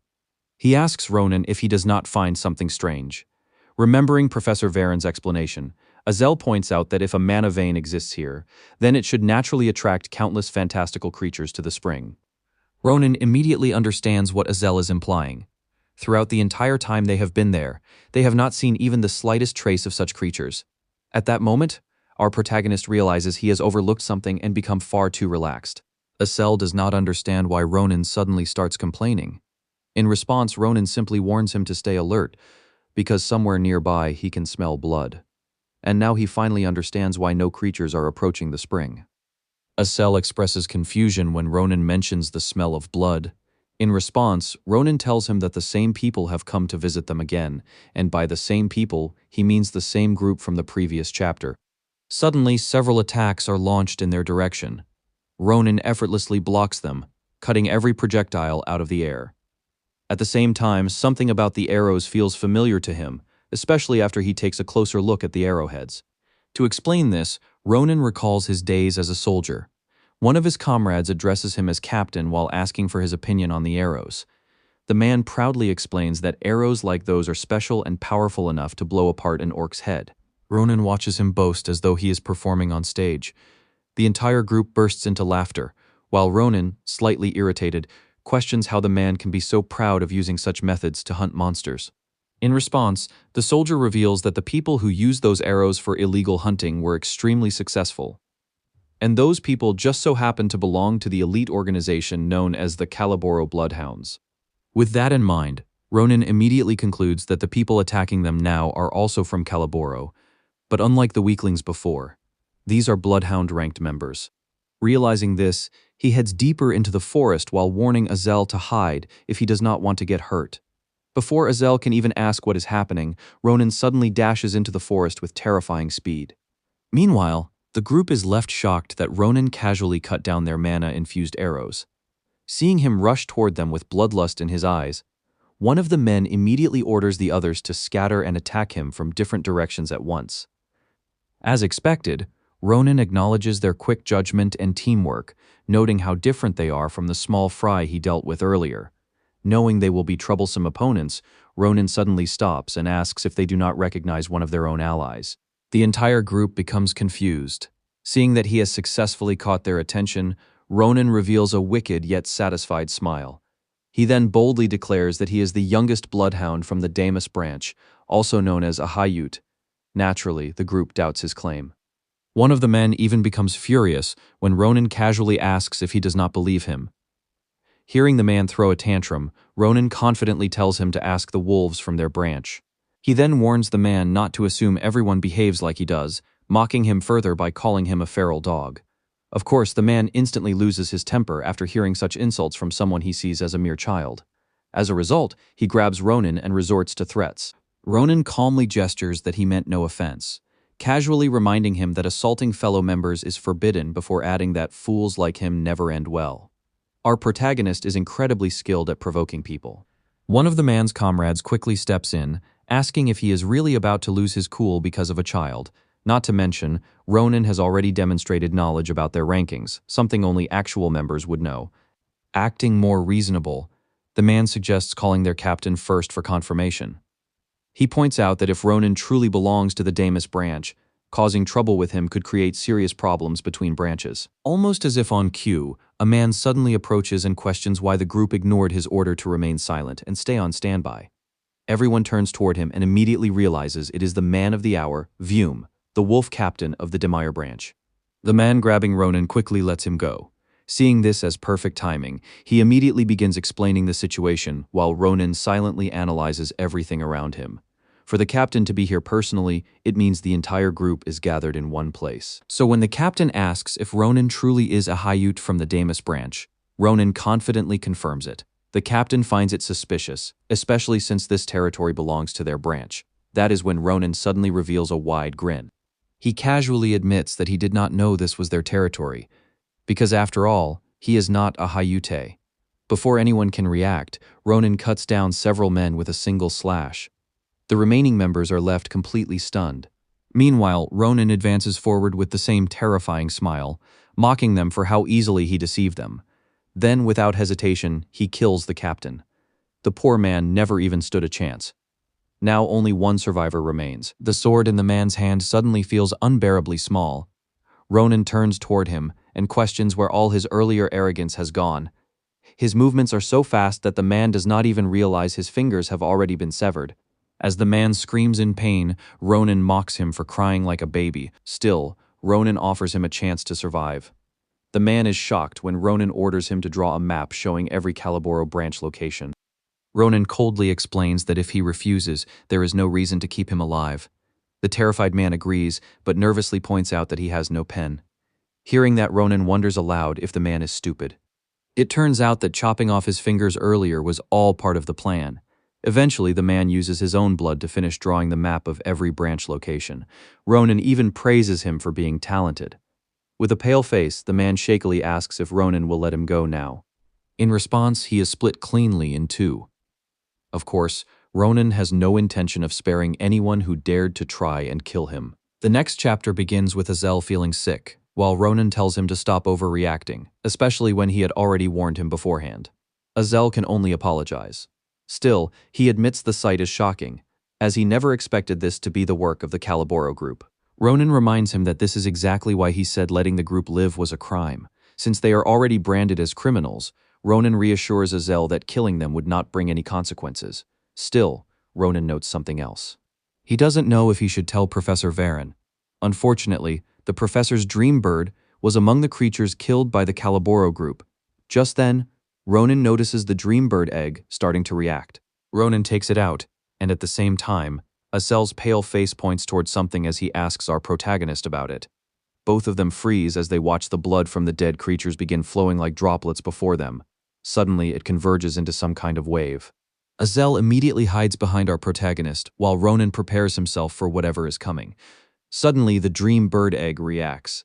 To their shock, the egg begins absorbing the sea blood of all the creatures at an astonishing rate.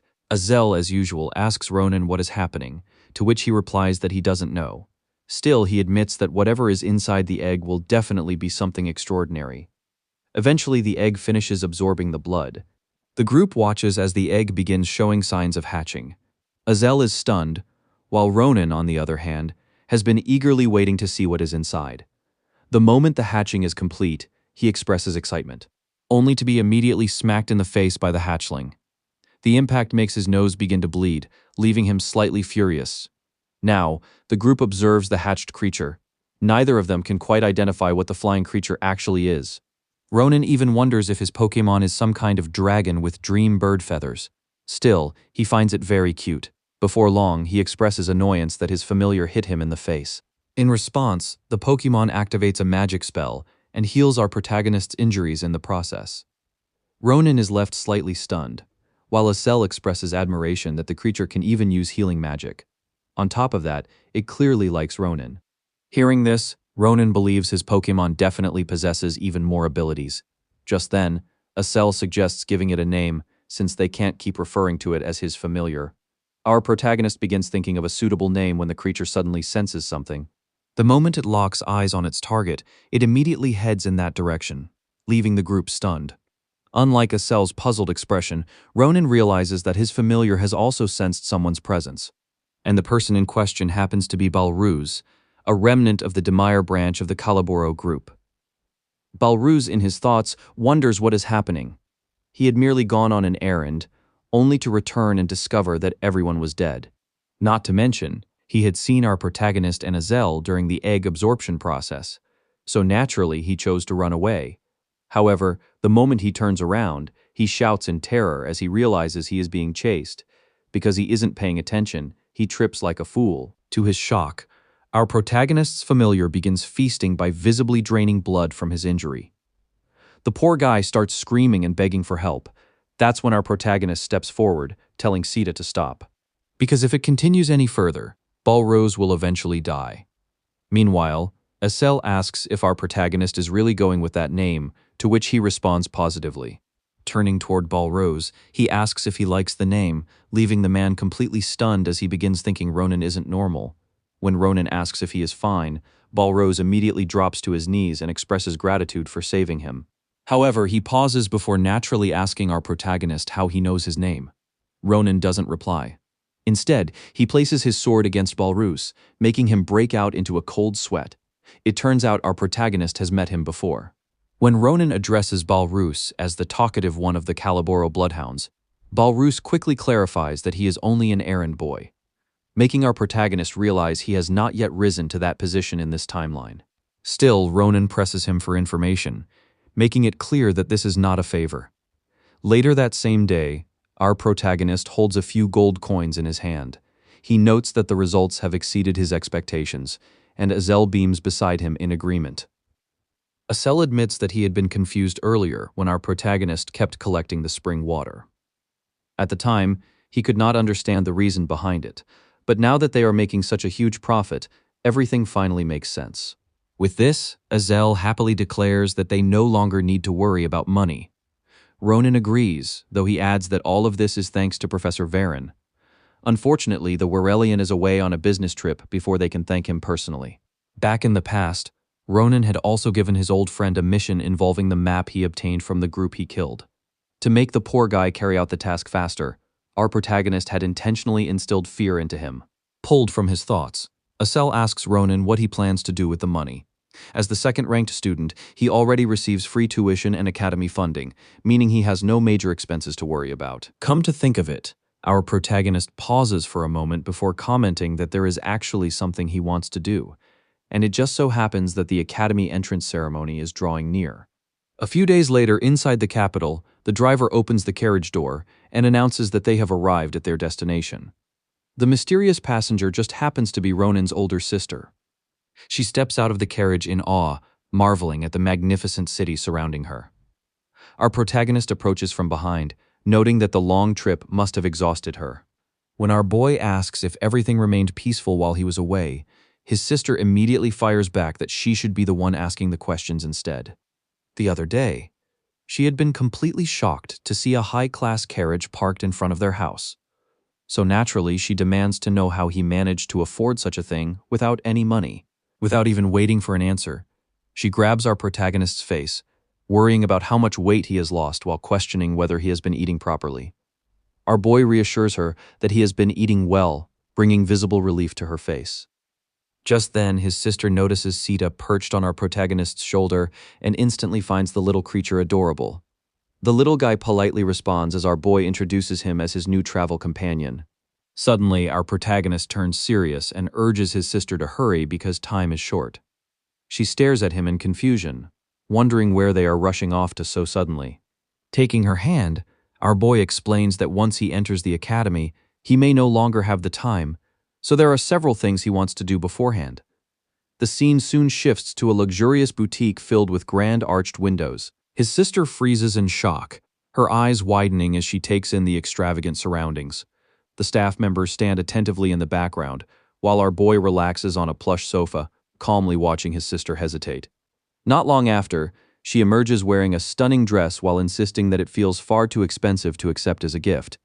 Our protagonist dismisses her concerns and simply gestures for the staff to bring out even more.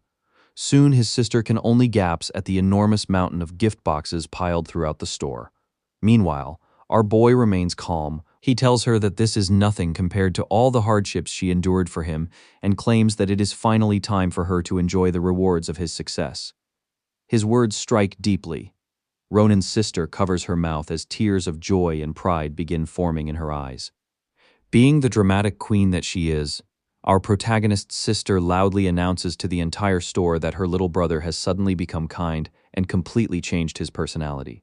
Watching the siblings bicker, the staff quietly chuckles among themselves, noting how close the two truly are. Excited, his sister asks where they are heading next.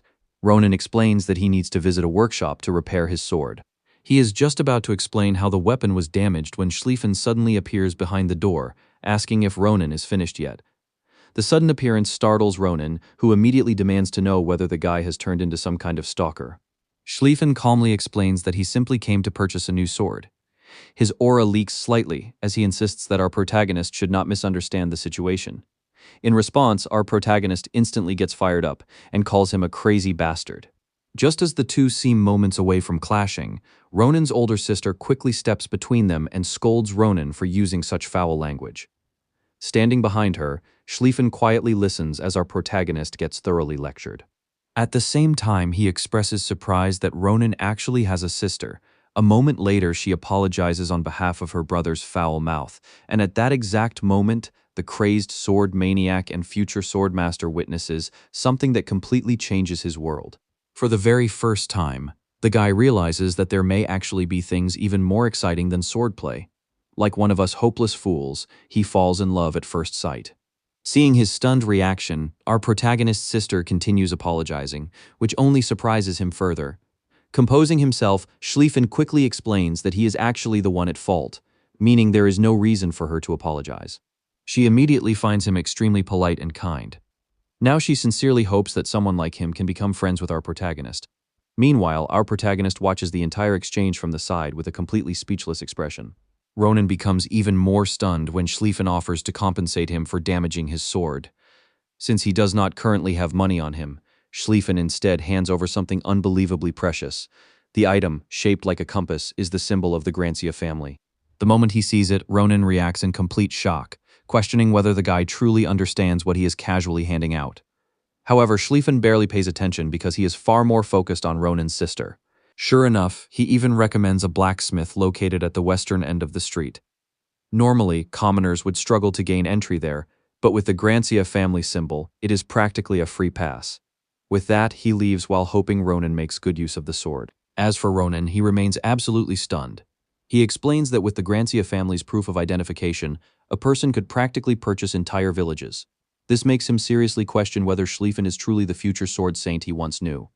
Eventually, the day of the Imperial Academy entrance ceremony finally arrives.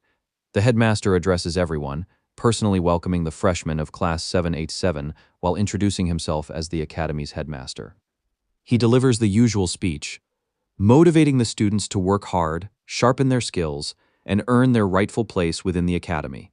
With their talent, combined with the instructors and the academy's educational curriculum, he strongly believes that the students' names will one day be recorded in the history books. Throughout the entire speech, our protagonist feels completely exhausted. Meanwhile, his sister watches from afar, already on the verge of tears as she realizes that her little brother is truly among the students enrolling in the academy. Suddenly, the headmaster snaps his fingers. The new students stare in shock as what appears to be a massive crack forms across the sky itself. In the very next instant, all of them are teleported into a gigantic arena. The upperclassmen immediately erupt into loud cheers to welcome the newcomers. Ronan looks around in surprise, never expecting to be teleported so effortlessly, with nothing more than a snap of a finger. The headmaster's voice cuts through the noise, explaining that this marks the true highlight of the entrance ceremony as he encourages the freshmen to properly meet their seniors.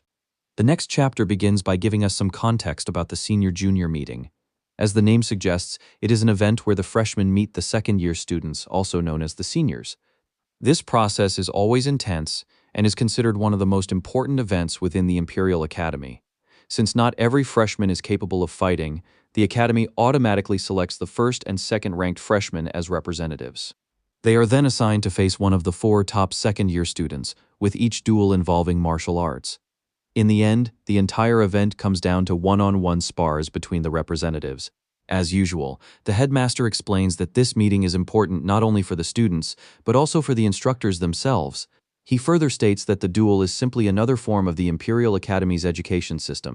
Its purpose is to make students realize both their strengths and shortcomings so they can improve while also building relationships with one another.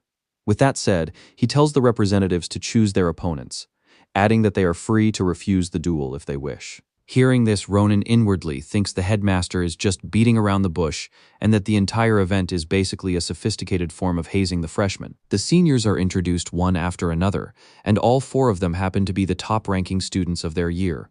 One of the seniors immediately expresses his desire to fight the prestigious genius of the Grancia family, as well as the person who defeated him. However, our protagonist casually tells the guy to calm down.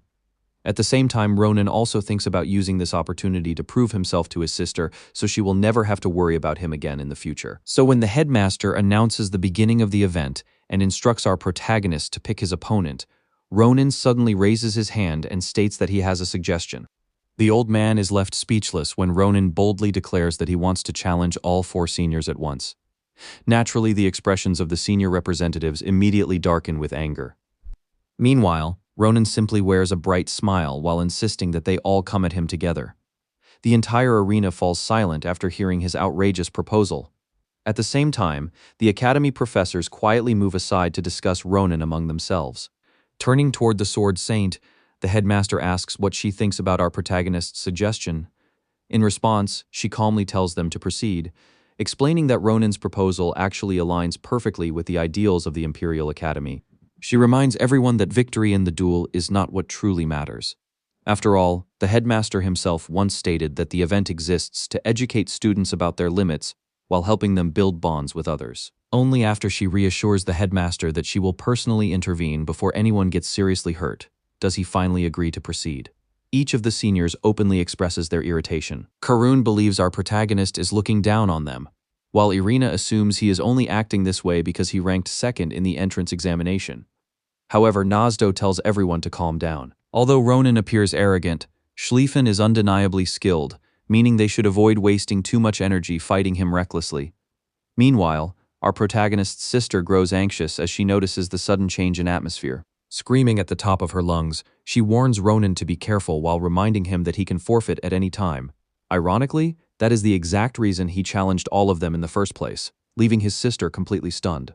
With both sides ready, the headmaster finally gives the signal to begin. Immediately, Nazdo rushes toward our protagonist in a flash while thrusting forward with his sword. Ronan effortlessly dodges the technique, which instantly reminds him of Moriah. From what he can tell, the seniors only seem slightly stronger than her. That realization makes him think he still has a chance to turn the situation around.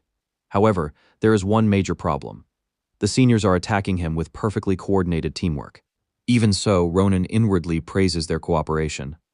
Suddenly, Braum appears behind Ronan with his massive sword raised high above his head before bringing it down with overwhelming force. From our protagonist's perspective, the entire arena slows down. He can clearly see that their next coordinated attack is designed to end the fight in a single move. After all four of them are charging at him from different directions at the same time. In response, our protagonist suddenly disappears from sight. Braum's strike completely misses. The group is left stunned. Irina cannot understand how our protagonist suddenly appeared behind them. However, Ronan has already landed a strike during the confusion.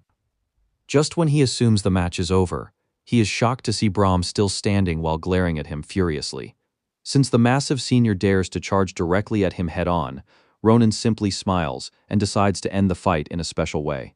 For a brief moment, the big guy freezes in shock, because our protagonist is low-key copying the Sword Saint herself. Just like her, Ronan moves while striking at the same time, instantly shattering the senior's massive sword in the process.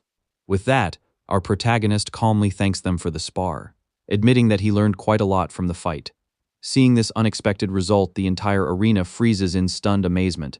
Then, only moments later, the crowd erupts into loud cheers for our protagonist. Nobody could have imagined a freshman defeating four seniors at the same time. Although it feels humiliating, Nazdo admits to himself that he cannot even complain because the battle had been completely one-sided. Now, the only thing he can wonder is where such a monstrous genius even came from. Ronan glances toward his sister and realizes that after witnessing this display, she will definitely stop worrying about him in the future. Turning back toward the seniors, our protagonist once again compliments and thanks them for the fight. Naturally, Nazdo does not understand why he is being thanked. Still, Ronan continues expressing his gratitude, explaining that he simply got too excited after entering the academy, which is why he acted the way he did. He further adds that the seniors are far from weak. Instead, he sincerely appreciates them for accepting such an unreasonable request in the first place.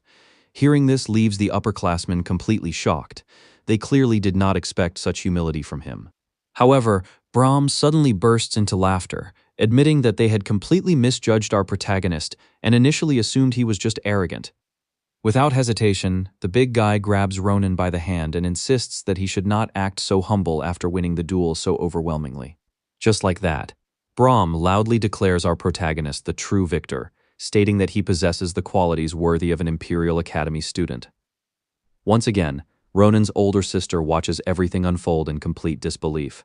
She cannot help but wonder when exactly her once icy little brother developed such impressive social skills. Meanwhile, Someone else is also quietly observing the scene from afar. That mysterious figure comments that Ronan is truly interesting.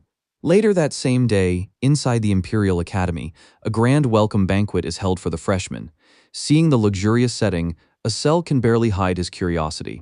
Maria casually explains that it is only natural for the banquet to be this extravagant since this is the capital's Imperial Academy, an institution directly backed by the Imperial family itself. While eating, Asel suddenly turns toward Ronan and asks about his sister. Our protagonist explains that he ultimately had no choice but to send her back home because she would only continue worrying about him while he stayed at the academy. However, he secretly sent his pet dragon to follow and protect her, meaning there is no reason for him to worry.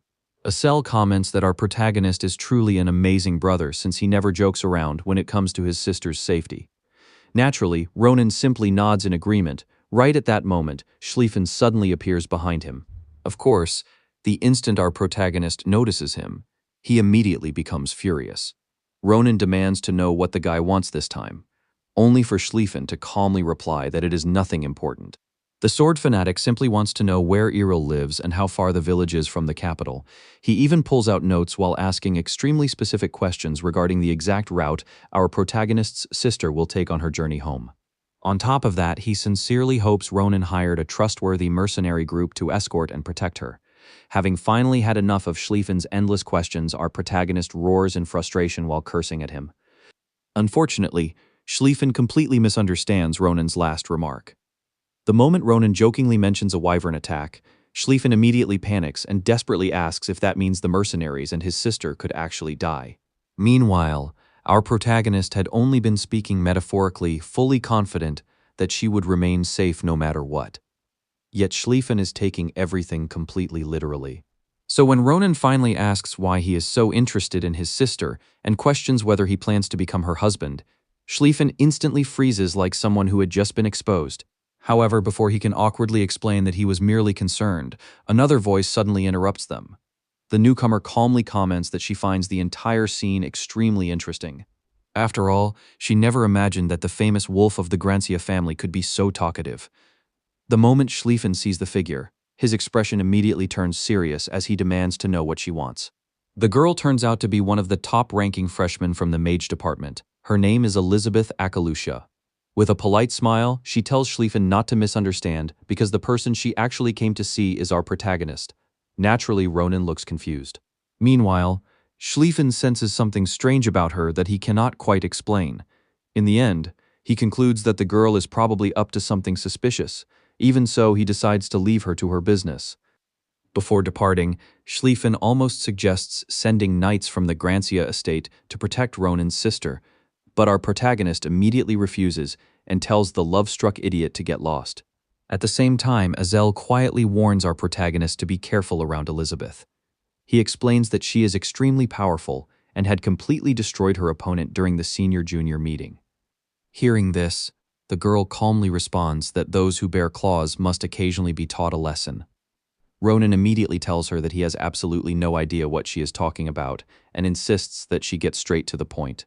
Smiling softly, Elizabeth comments that our protagonist is exceptionally talented, and that is precisely why she came to make him an offer. She reveals an object that resembles the Grancia family's proof of identification, though it is clearly different and belongs to her own family instead. With complete confidence, she waits for Ronan's response while noting that this is the kind of opportunity a mere commoner could only dream of receiving. What she offers Ronan is the Acalusius invitation. Unlike other noble families that prioritize bloodlines, Elizabeth's family focuses more on talented individuals. This is the very reason they became one of the two pillars of the empire. Interestingly enough, any commoner who receives one of these invitations is automatically adopted into the family. That is why it is called the Invitation of Acalusius. Elizabeth observes our boy's reaction and can immediately tell he already knows the value of what he has just received. Our protagonist does not deny it. He explains that he once learned about it from someone, and that remark takes him far back into the past. During his time as a common soldier, he once saw the same invitation. The Grand Commander had explained that with it, even a simple commoner like herself could automatically become part of the Akalusha household. That was how she adopted the household name. To qualify, one has to pass a certain test given by the patriarch. For someone like our protagonist, she believes it would be easy. Apparently, Elizabeth's original plan was to make Ronan a member after he atoned for his sins through accomplishments in war, because she already knew from the start that Ronan was talented. Since our protagonist already understands the value of the invitation, Elizabeth sees no need to explain further. She turns to leave, but not before telling him that if a born beast mingles among sheep, given enough time, the beast will eventually become one of them. In other words, he should not waste time hesitating. Azel finally lets out the breath she had been holding after Elizabeth leaves, while Ronan remarks that people like her can simply do whatever they want. Still, it was not a bad outcome, because he now has a way to contact them. We already know that the Imperial Academy is a prestigious institution, backed by the Imperial family, boasting enormous resources and exceptional instructors. However, it is also explained that a student's grade determines the kind of environment they will live in. The dormitories are a perfect illustration of this. Nadia Hall is reserved for intermediate-ranked students. Although it is not luxurious, students there are treated as if they were boarding a second-class flight. On the other hand, Kratir Hall is reserved for the lowest-ranked students, making up nearly 30% of the academy population. As usual, the first day of assignment to this dorm begins with someone shouting in outrage. The guy points at the dorm and asks if they truly expect nobles to live in such a shabby place. The staff member remains composed. Clearly, this is not his first rodeo. He points out that he is not even a staff member assigned to Kratir Hall. Worse still, he reveals that 4 students are expected to share one room, and even the showers and bathrooms are communal. Ignoring their shocked expressions, he calmly explains that these are simply the academy's rules. However, if they remain entitled and refuse to work hard, they should prepare themselves to spend all their academy years in this shabby dormitory. Finally, we shift to the hall assigned to the top-ranking students, Nabardozer Hall. The room is nothing short of a high-end presidential suite. While exploring and admiring the room, our protagonist's eyes land on several documents placed neatly on the table. He quickly realizes they are class registration forms, something that had been explained to them earlier. He knows the importance of adjusting classes during the first year, and that taking too many classes is usually not the best choice. Even after knowing all of this, our protagonist still signs up for a huge number of classes. Well, since he is already at the academy, he might as well take full advantage of every class he wants. So the very next day, during his first class, our protagonist is confronted by a grim-looking, basic swordsmanship instructor who tells him that he cannot attend the class. Our protagonist looks genuinely confused. Seeing his panicked expression, the instructor casually reveals that he was only joking.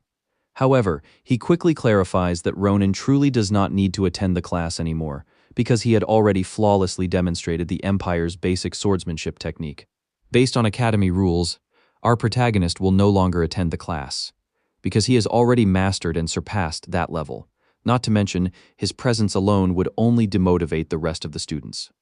The instructor happily tells him to move on, though he warns him not to get ahead of himself.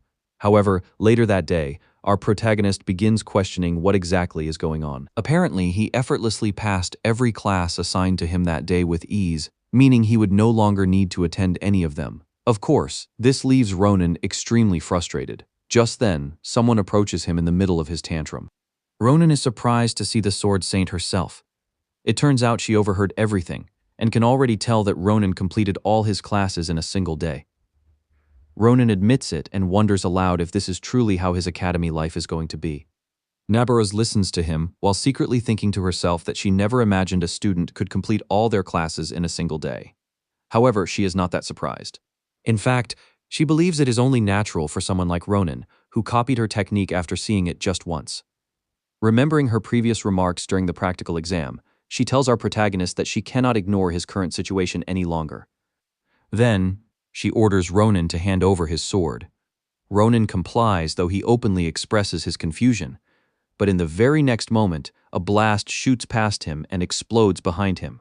Apparently, the Sword Saint was merely testing his weapon, and that was all the sword could produce. She explains that Ronan's sword can barely even be called a weapon, and that it is only holding him back. Reaching for her own blade, she tells Ronan to watch carefully. With nothing more than a quick draw, the resulting power is several times greater than the previous attack. Even though she used Ronan's sword, returning her blade to its sheath, she asks Ronan if he finally understands what he is truly lacking. Apparently, the one thing he is lacking is a proper weapon. He had always considered weapons to be something expendable. However, that thought shatters the moment he witnesses the Sword Saint's swift strike. Even so, he tries to comprehend what she did. Our protagonist knows he used the very same sword strike, yet for some reason her power was far greater than his own. Instructor Nabarosi begins by saying that one breath and a handful of strength are meaningless concepts, especially in battle when someone's life is on the line. She also points out that even if Ronin is eventually able to use mana, it is essential for him to find a proper weapon. Obviously, this is something our protagonist understands well, considering he still cannot use mana himself. When Ronin asks how long she has known, she does not give a direct answer. Instead, she praises him for reaching this far, using nothing but his own physical strength. Still, she believes the day will come when he is finally able to use mana. And when that day arrives, he will need a weapon that truly suits him in order to use it properly. Suddenly, she tells Ronin to join her classes. Ronin is naturally shocked. She usually tutors only upperclassmen, but she explains that once our protagonist obtains a proper weapon, she is willing to make an exception for him. And just like that, Ronin and his friends find themselves standing in front of a shop. This place comes highly recommended by Schlieffen. Azel cannot believe that the run-down building before them is actually a forge. Maria agrees, pointing out that the structure looks so shabby it could collapse at any moment. Naturally, they begin to wonder if Ronin is certain they are in the right place.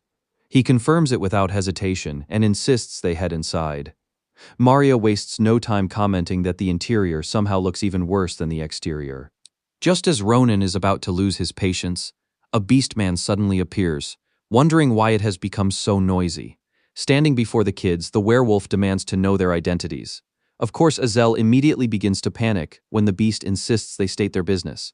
Ronin does not answer right away because he is too stunned to see a werewolf working inside a forge. Growing irritated, the wolf asks if the children are deaf. Before he can continue, Ronin shows him the Grancia family's proof of identification and explains that they came to buy a sword. The wolf immediately realizes that he was sent by Schlieffen. However, he falls silent as he carefully inspects our protagonist and his friends. The wolf notices that every one of them, except Ronin, possesses mana. Our protagonist is stunned when the wolf questions the authenticity of the token, claiming that even if it is real, he does not care. Acting dismissive, the beast tells them to leave, assuming the information has somehow leaked out. That statement nearly gives Ronin a valid reason to snap. Suddenly, the wolf pauses as if he has remembered something. With a vicious grin, he reveals there is another way he could deal with them. Once again mistaking Azel for a girl, the wolf points at him and demands one of his arms as payment for entry. At this point, the poor guy looks ready to wet himself while desperately begging Ronin to do something. As a result, Ronin narrows his eyes and tells the werewolf that he has just crossed the line. Without hesitation, he thrusts his sword toward the wolf's chest, sending him flying back several meters. Ronin is not surprised to discover that the wolf is wearing invisible armor, because he sensed it earlier. Staring furiously at the werewolf, he declares that his specialty is shattering things. Hearing this, the wolf finally cracks and admits that the whole thing was merely a test. When Ronin questions what he means, the werewolf explains that it is simply a protocol used to verify the skills of people they have never met before. The wolf shamelessly plays the victim, insisting he was only doing his job while also wanting to test his invisible armor. Seeing that our protagonist still doubts him, the werewolf further explains that it would be strange not to verify the identity of someone sent by the Grancia family, and if Ronin still does not believe him, he can simply ask Schlieffen himself. Even so, Ronin points out that the wolf nearly got himself killed. The werewolf awkwardly agrees, admitting that he may have gone a little overboard. Turning toward Azel, the werewolf suddenly puts on a bright smile and apologizes. However, even when the wolf insists that he does not eat people, Azel chooses to keep his distance. As expected, the werewolf has already left the poor boy traumatized. Regardless, the wolf finally introduces himself as Didikan, an apprentice at the forge, and occasionally its gatekeeper. Since Ronin and his friends came looking for a weapon, Didikan decides to take them to the main forge. Once they enter an isolated room, the wolf activates a hidden mechanism and tells the children to prepare themselves mentally. To their surprise, the room turns out to be an elevator, and our protagonist along with his friends begin descending underground. Eventually, they arrive at the true forge, the Grand Carpadoki.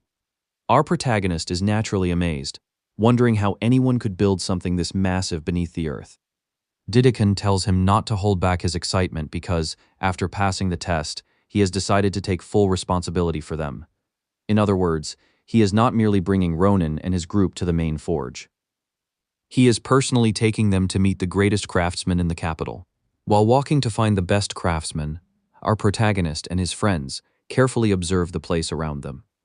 Our protagonist comments that the forge is unbelievable. Dedekin agrees, explaining that this workshop only supplies weapons and equipment to the nobles and the imperial family. However, unlike most places, there is no discrimination here. Any master or skilled craftsman is welcome. Soon, they arrive at the workshop of the greatest craftsman in the empire, the Elder Dwarf.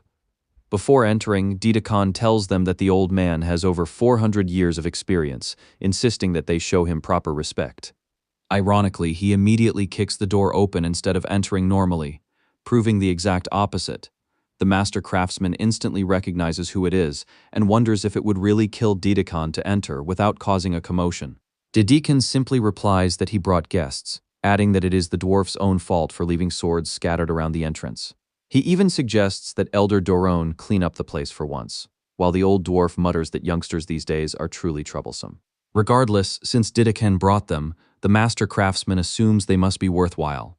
The werewolf nods and gestures toward our protagonist, explaining that he personally tested him and that his swordsmanship is exceptional. The dwarf expresses surprise when he sees Ronin. Judging by his appearance, he is clearly just a kid. Nonetheless, he asks Ronin to demonstrate his swordsmanship, believing that will be enough for him to make a proper judgment. The moment Ronin casually unsheathes his sword, the old man suddenly freezes. Without warning, he snatches the sword from Ronin and snaps it in half, calling it complete trash. He asks how Ronin could possibly carry something like that around and dare call it a sword. The group reacts in shock, while Ronin furiously yells at the old man. However, the dwarf simply points toward the piles of weapons around the workshop and tells Ronin to pick any sword he likes. No matter which one he chooses, the dwarf confidently declares it will be several times better than the piece of junk Ronin was using. To make sure the boy does not feel cheated, he even offers to give him the sword for free. Seeing Ronin hesitate, Dedekin gestures for him to go ahead. Ronin casually picks out a sword and notes that it feels different. Even so, he wonders if it will ultimately be no different from any other sword he has used before. Before demonstrating his skills, Ronin warns the dwarf that he will not be held responsible for any damages. The old man merely nods and encourages him to put his full strength into the swing. Because of this, Ronin recalls one of the Grand Sword Saint's techniques. Imitating her movements, he prepares to unleash the very same attack. The old dwarf's eyes widen in surprise as he instantly recognizes the stance. In the next instant, our protagonist performs a lightning-fast draw. A massive explosion erupts, destroying part of the old dwarf's workshop. The other craftsmen nearby pause and wonder what the old man is doing this time. Both Ronin and the old dwarf stand there in stunned silence, equally shocked by the destructive power of the attack. Ronin quickly reminds the old man of his earlier warning. He is about to explain that he did not do it intentionally when the dwarf cuts him off, asking if that was the Grand Sword Saint's technique. Before Ronin can answer, the old man asks if she is his master. Now it is Ronin's turn to be surprised. He asks if the old dwarf somehow knows Instructor Nabaros. The dwarf proudly confirms it. After all, he is the one who forged her sword. Her blade, Urusa, is one of the old dwarf's greatest masterpieces, and the sword Ronin is currently using should never have been compared to it. In other words, our protagonist's talent is truly incredible. The master craftsman pats Ronin on the back, admitting that it has been a long time since he has seen someone so gifted. Unfortunately, there is nothing gentle about the old dwarf's pat, nearly knocking the breath out of him. However, this creates a new problem. With Ronin's talent, the old man explains that forging a sword worthy of him will be extremely difficult. He can already tell that Ronin struggles to properly wield even the sword he is currently holding. When Ronin asks what can be done, the old dwarf explains that ordinary materials will never withstand his strength. What they need is the highest grade steel combined with an extraordinary special material. After listening carefully, Ronin asks if a byproduct would suffice. He then reveals the eggshell from which his Pokémon hatched. After examining it for some time, the old dwarf is left speechless. Even after striking the shell repeatedly with his hardest mithril hammer, it does not crack in the slightest. His eyes light up with excitement as he asks if he may use such a valuable material. Ronin agrees, so long as there is enough to forge a sword. Hearing this, The old dwarf becomes completely fired up and tells Ronan to return in 2 weeks. Ronan can hardly hide his excitement, especially when the dwarf confidently declares that he will forge the greatest sword in the entire empire. Turning to Ronan's friends, the master craftsman suggests that they visit the other craftsmen. Both of them react in surprise. Normally, he would never allow the companions of an important client to leave empty-handed, so he insists they pick something from the other craftsmen using his name. As for himself, he has no time to waste. His entire focus is now on reforging the new sword. Ronan and his friends watch the old dwarf throw himself into his work and come to the same conclusion. The dwarf is completely insane. Meanwhile, beneath the great Carpadoki, a figure wearing a white hood expresses frustration at the constant noise coming from the forge above. His companion shares the same irritation but tells him to calm down because the time to act has not yet arrived. According to him, it will not be much longer. The entire empire, starting with the blacksmiths themselves, will never know what hit them, and this mysterious cult calls itself the Light. We skip ahead a few days, and Ronan has absolutely nothing to do. The master blacksmith is still busy forging his sword. During that time, Azel and Maria also place several orders with other blacksmiths, although the costs are quite expensive.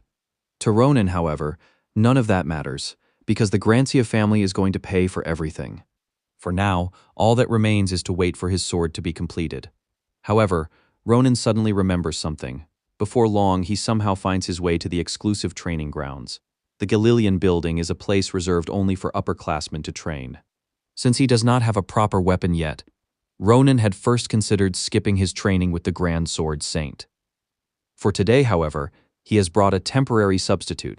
He is in the middle of wondering how to explain his absence to the Sword Saint when she suddenly appears ominously beside him. Seeing the murderous aura radiating from her makes him break out in a cold sweat. Without hesitation, she grabs Ronan by the ear, noting that it has been quite a while since she last saw him. Not to mention, she clearly told him to return only after obtaining a proper weapon, so she naturally demands to know why he is carrying that chunk of metal. Ronan tries to explain, but she refuses to listen. Instead, she literally drags him toward the building, causing him to cry out in pain because at this rate she might rip his ear off. At the same time, someone inside the building pauses after overhearing his scream. A student intentionally bumps into her, demanding that she stop blocking the way. The young man grows annoyed and addresses her as the teacher's assistant, while she apologizes for getting distracted.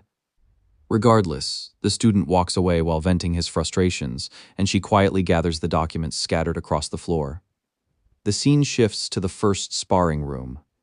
Instructor Nabarose addresses the students, reminding them that everyone should already know about Ronan because of his performance during the senior-junior meeting. The Grand Sword Saint then introduces him to the class, announcing that he will be attending her lessons from now on while hoping he gets along with everyone. As expected, the seniors immediately begin discussing Ronan. Everyone seems to have a different opinion about him. Ronan is inwardly furious because he can hear every single word they are saying from where he stands. Nonetheless, he notices a few familiar faces, including Baram and Nazdo.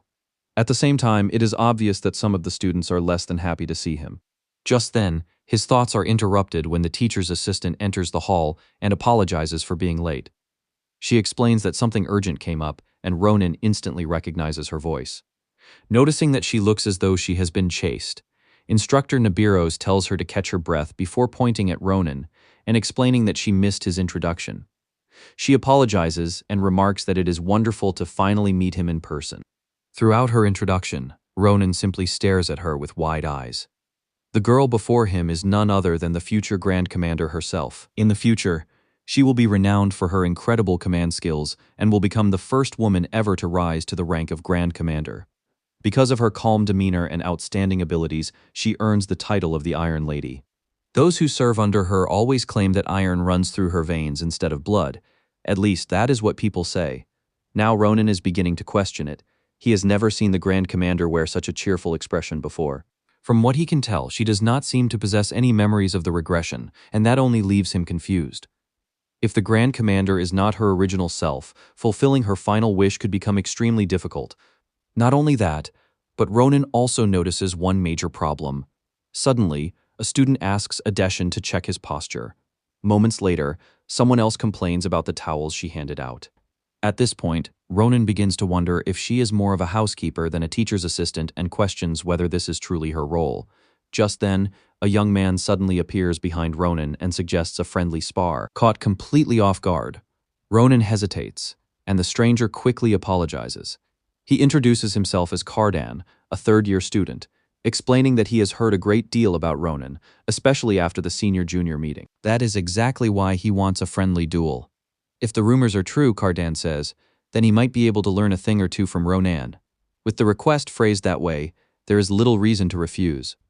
However, Ronan is about to turn him down because of the poor timing when Cardan ignores him and calls for Adeshan to bring his spear. When she does not respond immediately, he raises his voice, insults her, and repeats the demand. Hearing this, Ronan freezes. The thought of someone speaking to the future Grand Commander in such a manner makes it seem as though he could kill the fool where he stands. Eventually, Adeshan returns with a spear. Cardan immediately becomes furious. She has brought him a long spear when he had already switched to a short one. Adeshan tries to explain that he only changed weapons recently and had been using a long spear until the previous lesson. Her explanation earns her a smack on the head with the spear. She simply stands there and endures it all, while being reminded that she is only allowed to remain because she begged the instructor for a chance and should never forget her place. Ronan's blood begins to boil as Cardan continues berating her. While the future Grand Commander can only apologize, finally, Ronan steps in and stops the idiot from going any further. Cardan is about to ask what he thinks he is doing. Ronan cuts him off. Instead of a friendly spar, he demands a real duel. When Cardan looks confused, Ronan snaps at him, asking if the fool is deaf before cursing him out. Cardan finds Ronan's reaction slightly amusing. He questions Ronan's interference, asking if he is really doing all this because of Adeshan. In his eyes, it is only natural for disgusting commoners like them to be treated this way. Ronan immediately tells him to shut up if he does not want to get beaten so badly that even his parents would fail to recognize him. With those words, Ronan casually strikes Cardan's spear. Cardan is stunned. Ronan's attack carries tremendous force despite not using any mana. The impact pushes him backward, and his spear snaps into two. Ronan mocks him, reminding him that he had been whining earlier about wanting a shorter spear. Enraged, Cardan charges at Ronan, shouting that a mere commoner should know his place. At first, Ronan does not react and simply watches the attack coming toward him. Then, in a split second, he swings his sword and cuts Cardan's spear into countless pieces. Cardan gasps in horror, finally realizing that he is completely outmatched. Ronan immediately unleashes a barrage of attacks, turning Cardan into nothing more than a training dummy as he is struck and battered from every direction. The duel ends with a powerful upward slash to Cardan's chin. The blow knocks him unconscious, and he collapses to the ground. Ronan coldly tells him to be grateful they are inside the academy. If they were outside, he would have killed him without hesitation. The entire hall falls silent in shock. Cardan, the strongest third-year student, has been defeated effortlessly by Ronan without the use of mana. Unfortunately for everyone watching, Ronan is not finished. His next target is everyone who has been treating the Grand Commander like a personal servant. Radiating killing intent, Ronan demands to know whether the teacher's assistant is their servant. Suddenly, Adeshan steps forward to stop him. Before she can say anything, Ronan insists that she move aside. He admits that he can tolerate many things, but he cannot stand people looking down on others, especially fools like these upperclassmen. If these bastards had any idea who Adeshan would become and the burden she would one day carry, they would never dare treat her this way. Gently pushing the Grand Commander aside, Ronan declares that he will not stop until he teaches these fools a lesson. At that moment, the Sword Saint finally decides to intervene. Ronan suddenly finds himself surrounded by her overwhelming aura and freezes in place. She orders him to drop his sword, but his body refuses to move. Breaking into a cold sweat, Ronan realizes that this must be her aura. To him, it takes the form of a giant snake. He cannot help but question whether this is truly the same Sword Saint. Ronan is taken aback when she reprimands him, telling him that she can no longer ignore him for disrupting her class. To her surprise, Ronan does not back down. Instead, he fires back, pointing out that her words make it clear she has been watching Adeshan get mistreated this entire time and has done absolutely nothing about it. He tells her that whatever happens between him and Adeshan is none of her business, and that she should stay out of it. Furious, the Sword Saint declares that this is his final warning. Gripping his wooden sword tightly, Ronan tells her that he does not care if she is the Sword Saint. His answer remains the same. He actually tells her to get lost. For a brief moment, she is left speechless before slowly shaking her head. Even when it seems that everything is over for him, Ronan refuses to yield. Suddenly, a memory resurfaces. Long ago, he asked the Grand Commander why she volunteered for this position when everyone else refused. She told him that one day he would understand and that there are some things that cannot be forced onto someone else, because that was her destiny. Thinking back on those words, Ronan can only wonder what she had gone through all by herself without anyone to help her. Apparently, her final words before his regression were not just a request to make sure she became a tailor. She also apologized for passing her burdens on to him. Before they both died, she looked at him and told him not to forgive her. With that, Ronan suddenly wakes up screaming. Turning his head, he realizes that he is not alone. The Grand Commander is sitting beside him, quietly asking if he had a nightmare. Ronan simply stares at her without saying a single word. Our protagonist is stunned when Adeshan suddenly asks in confusion why he called her Grand Commander. He quickly laughs it off, telling her it was nothing and trying to brush the mistake aside. Only then does he realize he is in the infirmary, and Adeshan explains that the instructor told her to bring him there. On top of that, the Grand Sword Saint has sworn to fix Ronan's attitude during supplementary classes. As she explains everything, Ronan can only think about how completely screwed he is. Seeing the look on his face, Adeshan suddenly asks him a question. Ronan is caught off guard when she demands to know why he got angry for her sake during class.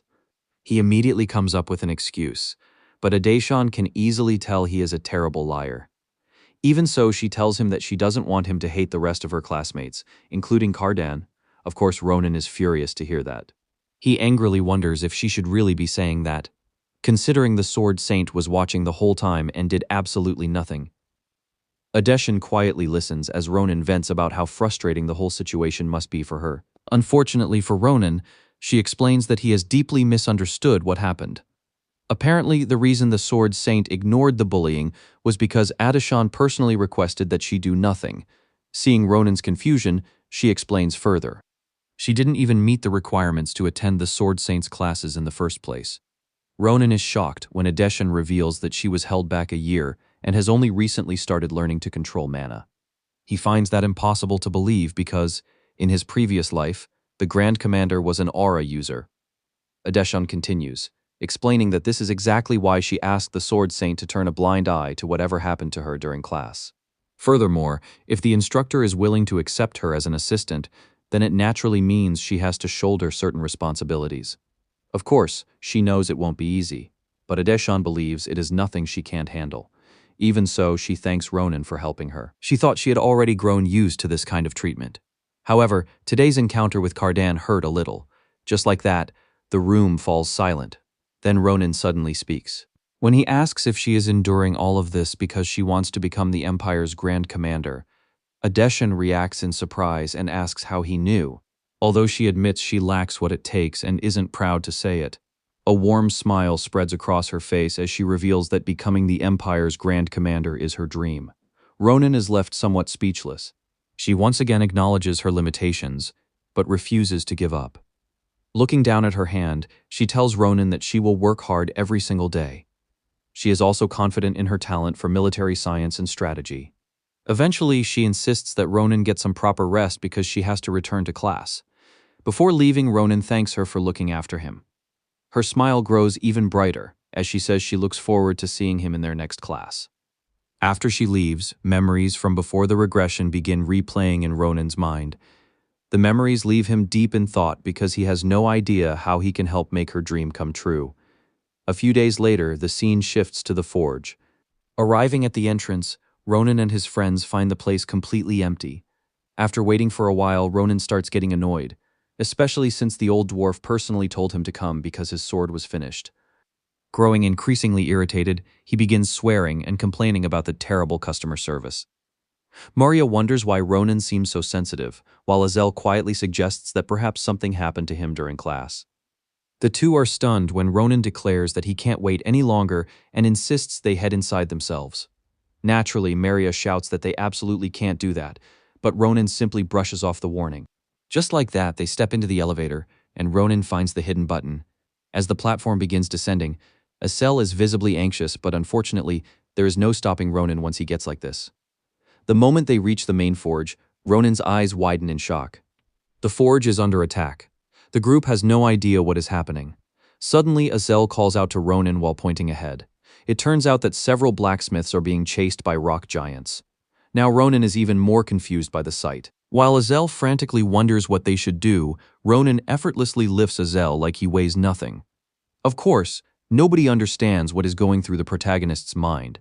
Before charging deeper into the forge, Ronan orders Maria to return to the academy and report the situation to an instructor. Then he leaps forward and tells Azel to use his telekinesis on him.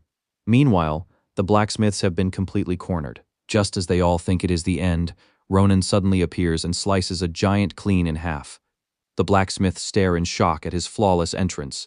As for Ronan, whoever is responsible for this destruction has picked the absolute worst day to attack. After all, he has been stressed out for quite a while. After saving the blacksmiths, another rock giant moves to attack our protagonist. But in the very next second, Ronan suddenly disappears and cleanly cuts off the giant's head. Watching this, the shocked dwarves realize that Ronan is the boy Doron invited. Meanwhile, Ronan calls out to them because he really wants to know what happened. Moments after listening to their story, Ronan wonders aloud if the rock giants really appeared out of nowhere. The dwarf confirms it, explaining that they suddenly emerged in groups.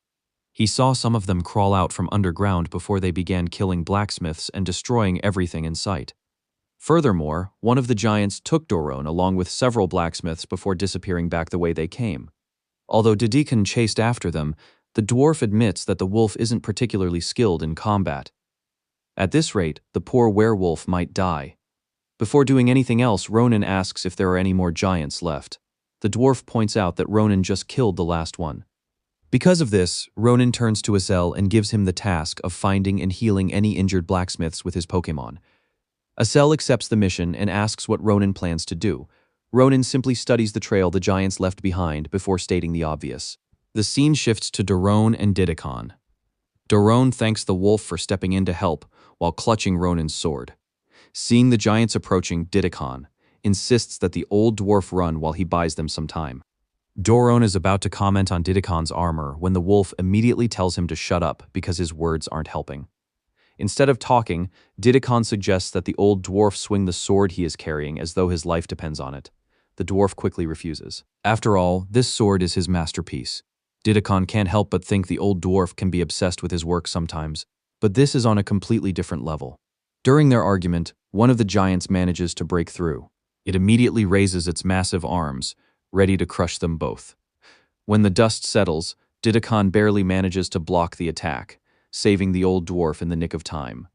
The wolf realizes that his defensive enhancement has been reduced to 0. That means he won't survive the next attack. As the giant closes in, Didikon begins regretting that he never had enough time to accomplish everything he wanted. But at that very moment, Ronan suddenly appears and unleashes a barrage of slashes against the giant. While cutting it apart, he thanks Didikon for holding out this long. Ronan tells the wolf to take a break and leave the rest to him. Meanwhile, both the dwarf and the werewolf stare at him in surprise. When Didikon asks how he managed to get past all the giants, Ronan casually replies that he dealt with them and rescued the kidnapped blacksmiths along the way. Naturally, Didikon wonders how that's even possible. Ronan doesn't answer. Instead, he turns toward Doron and asks if he doesn't have something to give him.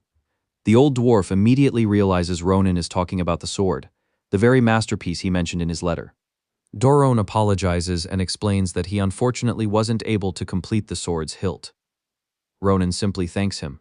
After all, he is eager to see how this sword compares to every blade he has wielded in both his current and previous lives. Just then, a giant lunges straight at him. Ronan responds by using the very same technique he copied from the Sword Saint. This time, however, the result is several times greater than when he first attempted it at the forge. Of course, Ronan is completely stunned. In contrast, Didikon and Doron are overjoyed by what they witness. Naturally, Ronan wants to know more about the sword. Doron eagerly asks if Ronan likes La Mancha, revealing that it is the blade's name. The old dwarf excitedly begins explaining its special features. Not only is the sword almost weightless and harder than the highest-grade mithril, but the master craftsman also placed a special enhancement upon it. Ronan's sword can automatically repair and restore itself by absorbing the blood of the enemies it kills. This causes Ronan to wonder if that ability came from using the eggshell of his Pokémon, since his companion possesses a similar power. Regardless, Ronan admits that the dwarf has done an incredible job. The old craftsman is delighted to hear the praise, but Didakan quickly reminds them of their current situation. He insists they leave immediately since they are all alone. Hearing this, Ronan tells both of them to leave first because there is something he needs to check. Confused, the group asks what he means. Ronan's expression turns serious as he says that he can sense a few rats hiding inside, and by rats, he means the White Church, and whatever else is lurking down there.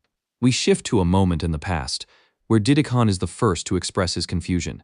He has no idea what our protagonist means when he mentions rats. Ronan explains that something about the whole situation feels off. He comments that he knows a lot about rock giants, and these creatures don't normally become aggressive unless they are provoked. That's when he reveals that he found something attached to the back of their heads. Ronan admits he has never seen anything like it before, but the others quickly recognize it as a magic circle. When Ronan asks if Daron recognizes the design, the old dwarf admits that he doesn't know much about magic circles. However, at the very least, he can tell from the reverberations of mana that it was crafted by a highly skilled individual. In other words, someone deliberately created it. Even so, the dwarf wonders why anyone would go to such lengths. Ronan admits that he doesn't know, but that is exactly what he intends to find out. Back in the present, our protagonist can be seen running deeper into the tunnels from where the giants emerged. As he moves forward, he reviews the clues in his mind.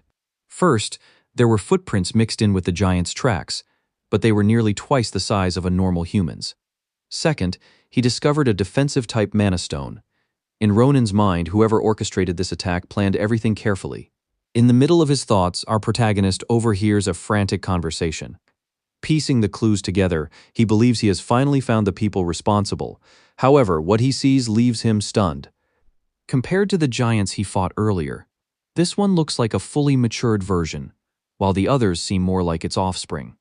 Even so, Ronan can't understand what the people dressed in white cloaks are doing. Noticing that the giant isn't moving, he concludes that it must be sealed. Just then, he overhears them discussing an intruder. When her companion wonders how that's possible, the woman explains that the brainwashing link has been disconnected. Because of that, she is convinced that a third party is interfering. Her companion believes it must be the work of those Imperial bastards. Even so, he wonders what they should do about the giant since they can no longer control it, and the situation has already reached this point. When he suggests going out and personally wiping out the blacksmiths, the woman calls him Eduan and reminds him that their objective is simply to destroy the blacksmithing facilities. Doing so will cripple the Empire's weapon production. There is no need to reveal their identities, especially if it might provoke a certain individual. Hearing her suggest a retreat, Eduan complains that Cirilla is far too rigid. Still, he asks if he can at least get rid of one person. When she gives him permission, Eduan suddenly calls out to our protagonist.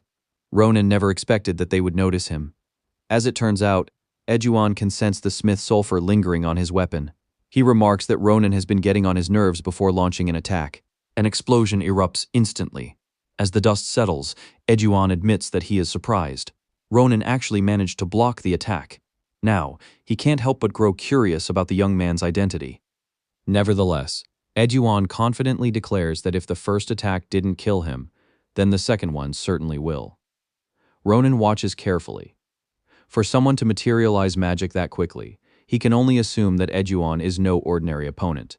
Even so, before attacking again, Eduan demands to know how Ronan managed to bypass their magical defense system. Ronan doesn't answer. Instead, he asks if the pair were so eager to be intimate that they picked such an extreme meeting place. Eduan laughs, saying he plans to have a little fun before killing him. Cirilla immediately tells him to stop wasting time and finish the job. He refuses, even after she points out that they don't have much time left. However, the moment Eduan declares that the Empire will burn beneath the starlight, something inside Ronan snaps. Those were the exact final words spoken by the giant he killed in his previous life. Sensing a connection, Ronan immediately demands to know what Eduan just said. His expression darkens with fury as he asks if the rat has any idea what those words mean. Eduan is visibly shaken by the sudden change in Ronan's demeanor. Without waiting for an answer, Ronan coldly informs them that both of them are coming with him. Cirilla is completely unimpressed, while Eduan mocks him and wonders if Ronan is joking again. Unfortunately for him, Before he can cast another spell, Ronin flashes forward and slices off his arm in a single strike. Ejuan doesn't even see him move. Only after his severed arm hits the ground does the pain finally register and a scream escapes his lips. Meanwhile, Cirilla watches in horror. She too realizes that Ejuan never even had a chance to react to Ronin's attack. In the next instant, Ronin grabs her by the neck. His voice turns cold as he warns her not to play any games. If she doesn't want to end up like Ejuan, or worse, she had better answer his questions honestly. Cirilla refuses to answer. Instead, she activates a mana shield, surrounding herself with a protective barrier and forcing our protagonist back. Ronin simply finds the resistance annoying. In the very next second, he effortlessly shatters the mana shield. Cirilla doesn't even have time to process what happened before Ronin drives his sword into her. Our protagonist is slightly taken aback. It turns out that Cirilla is a half-elf, making him wonder what she was doing working alongside Ejuan.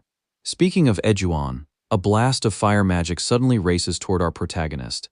As expected, Ronin easily cuts through the attack. It's no surprise because we already know Ronin can cut through mana.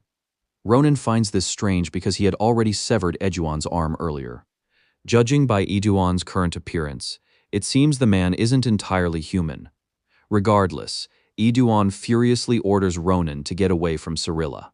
For a brief moment, the situation appears to have reached a stalemate, or at least that's what they think. Without warning, Ronin drives his sword through one of Cirilla's legs, reminding them that they clearly don't understand their current situation. Ejuan can no longer deny that Ronin is far from an ordinary teenager. As Cirilla screams in pain, Ronin calmly tells Ejuan that he has two choices. The first is to tell him everything. The second is to let the girl experience a little more amputation. Ronin even wonders aloud if her limbs would grow back the way Ejuan seemed to. When Ejuan chooses the first option, our protagonist nods in approval. He thinks the man has made a wise decision. Ronin is about to question him, but something else catches his attention. He is caught completely off guard when he sees Cirilla smiling. The reason becomes clear almost instantly. A massive giant's hand comes crashing toward him. Ronin is stunned, wondering when she managed to take control of the giant. He raises his sword and does his best to block the attack. Ultimately, however, the enormous force sends him flying backward. Seeing this, Ejuan rushes over to check on Cirilla. She thanks him, explaining that his earlier attack was merely a distraction. Without it, she would never have been able to interfere with Ronin's perception or gain the opportunity to control the giant. Although she only managed to activate one of its arms, she believes the attack should have seriously injured their opponent. In response, Ejuan tells her to return to the church and report everything that happened. He promises to follow after he puts an end to our protagonist. Hearing this, Cirilla tells him to be careful. She calls Ronin a monster wearing the face of a child. Ejuan assures her that he won't be reckless this time. Deep down, however, he knows better than anyone that Ronin has to die here. If he fails to kill him today, our protagonist will become an even greater threat in the future. Ejuan carefully watches the battlefield. Suddenly, Ronin vanishes. Once again, Ejuan doesn't even have the chance to react. Before he realizes what happened, Ronin flashes past him and slices his body into countless pieces. There is no coming back from that. With Ejuan defeated, our protagonist turns his attention towards Cirilla. Ronin reminds her that he already explained their situation. Cirilla can only stand there, completely terrified by the monstrous child before her. Desperate to survive, she tries to protect herself. Ronin is about to speak. But suddenly, something feels wrong. No matter how hard he tries, his body refuses to obey him. Meanwhile, Cirilla watches in confusion, wondering how everything has come to this. As much as she wants to kill Ronin, she can't guarantee victory. As a result, she decides that reporting the situation is far more important. As she retreats, she swears to uncover everything there is to know about Ronin. Hatred burns in her eyes as she vows to take away everything and everyone our protagonist cares about. Hearing those words, Ronin falls silent. Memories of his previous life begin resurfacing, reminding him of what will happen if he fails. Unfortunately, there is nothing he can do except watch her leave. At that very moment, the Grand Sword Saint arrives. The instant her aura spreads, the entire atmosphere freezes. Ronin is caught by surprise. As for Cirilla, the poor girl looks absolutely horrified. She has already endured more than enough in a single day. The chapter ends with the Sword Saint staring coldly at Cirilla before demanding to know how she dared lay a hand on her student. Seeing the Sword Saint, Ronin notes that she arrived at the perfect time. In response, she remarks that he is probably fine since he is still able to talk. Regardless, she shifts her attention to Cirilla. The Sword Saint tells Ronan to rest while she deals with the girl. Cirilla, however, is shocked. The woman's aura takes the form of a giant snake, paralyzing her entire body. She can already guess who has just arrived. Before she can wonder why the Sword Saint came, Instructor Nabaros suddenly grabs her, informing the girl that she has done many things she despises. Among them, the one that angers her the most is the way this foolish girl harmed her disciple. With that, she tells Cirilla to look forward because it seems she is about to be devoured. Cirilla knows it is already over, so she can only apologize to the stars before losing consciousness. Turning to Ronan, the Sword Saint praises him for his good work. She is about to tell him what he should do next, but Ronan stops her, noting that she mentioned the future. He then asks if she was referring to Lodolon prison. The Sword Saint is a bit surprised that he knows about it and asks why he wants to know. Well, this is exactly what our protagonist expected. Ronan gives some context about the Fortress of Screams, Lodolon. The prison is located in the middle of the sea, and its jailers are notorious for extracting information from prisoners and criminals through various methods of interrogation.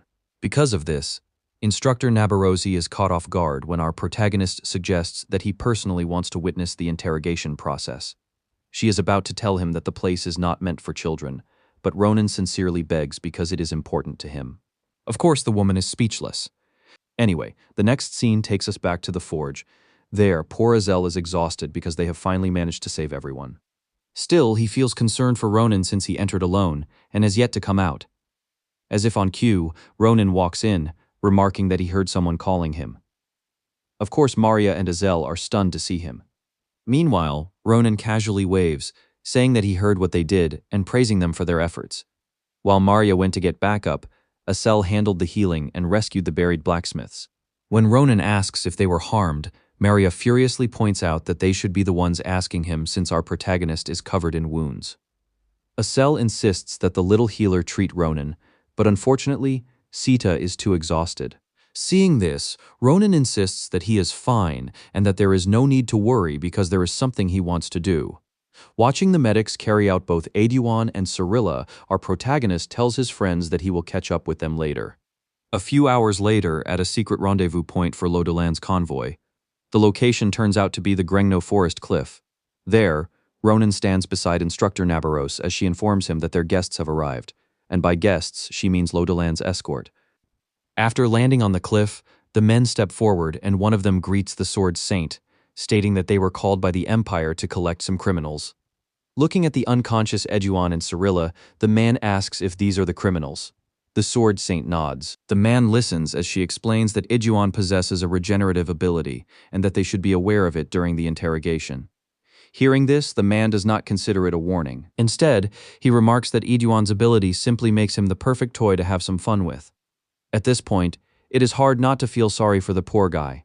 Before leaving, they inform the Sword Saint that they will contact her once the interrogation is complete. Just like that, they depart the same way they came. After they disappear from sight, our protagonist listens as the Sword Saint tells him that a week should be plenty of time for Eduon and Cirilla to talk. In addition, once they receive word from Lodolan, our protagonist should be ready to leave. Ronan confidently agrees. Time passes quickly after the incident. The Empire naturally supports the rebuilding of the forge, and during that time, our protagonist continues training with the Sword Saint. Eventually, the day finally arrives to enter the Fortress of Screams, Lodolan. As the name suggests, screams can be heard echoing from within. Inside one of the cells, the interrogator suddenly admits that he almost forgot something. Well, it turns out he just remembered that he is about to have guests. The next chapter opens at the prison, where a man steps out to welcome our protagonist and the Sword Saint. The man also happens to be the one in charge of the new criminals. He offers to show them around while introducing himself as Karaka. Anyways, he asks if they would like to see Eduon and Cirilla first. Instructor Nabaros nods and says they can listen to the details of the interrogation on the way. However, Ronan watches the man and finds something off about him. The Sword Saint listens as Ronan wonders aloud how such a nice-looking person could be an interrogator. Hearing this, the Sword Saint simply chuckles, noting that appearances can be deceiving. She tells Ronan not to judge a book by its cover before adding that he will soon discover why the man's alias is the worst nightmare. Once inside, Karaka tells them that the cell is not far away, so he begins briefing them on the results. The man starts by mentioning a group called Nebula Clasier. Judging from Ronan's and the Sword Saint's reactions, it is clear they are hearing about the organization for the first time. When Nabiros asks if they are similar to the Caliboro criminal organization, Karaka nods, but adds that this group is far more dangerous. He further explains that the Great Fire that destroyed the Nalanda Granary and the explosion at the Magic Engineering Facility have both been confirmed to be the work of this group, as they were operating behind the scenes. Ronan thinks to himself that all of these incidents happened in the previous year. As we already know, this is the first time he has heard of them, and he has no recollection of them from his previous life. In the middle of the report, our protagonist politely interrupts him. He wants to know whether Eduan or Cirilla mentioned anything about Starlight. Obviously, from Karaka's expression, he has never heard them mention anything like that. The man falls into a dangerous silence, the moment Ronan reveals that he heard them discussing it before their capture. Our protagonist was simply speaking off the cuff, but in that instant the gentlemanly persona vanishes, replaced by someone far more dangerous. Of course, Ronan is stunned. Just like us, he cannot tell why Karaka suddenly changed his expression. Speaking of Karaka, he apologizes for showing such shortcomings during their first visit. After putting on his interrogator's mask, he notes that he is ashamed of himself. Now Ronan is beginning to understand why the Sword Saint said the man is also known as the worst nightmare. Predictably, the moment the cell door opens, Ronan shows a stunned expression because he can barely recognize Eduan and Cirilla. Meanwhile, Karaka steps forward and explains that Eduan uses dark magic to regenerate himself. He asks if they know how to break someone like that. The man explains that the process is very simple. He kept burning Eduan until he was no longer able to regenerate. Afterward, Karaka cut off all of Eduan's limbs. Karaka is so proud of his work as he explains that this is how he and Eduan became best friends. It is safe to add total nutcase to the man's portfolio. Turning serious, Karaka notes that he is disappointed in Eduan, his best friend, because their friendship was forged with sincerity. Hearing this, Eduan tells him that he has already told him everything. That is when Karaka mentions Starlight and Star Advent, asking why he is hearing these words for the first time.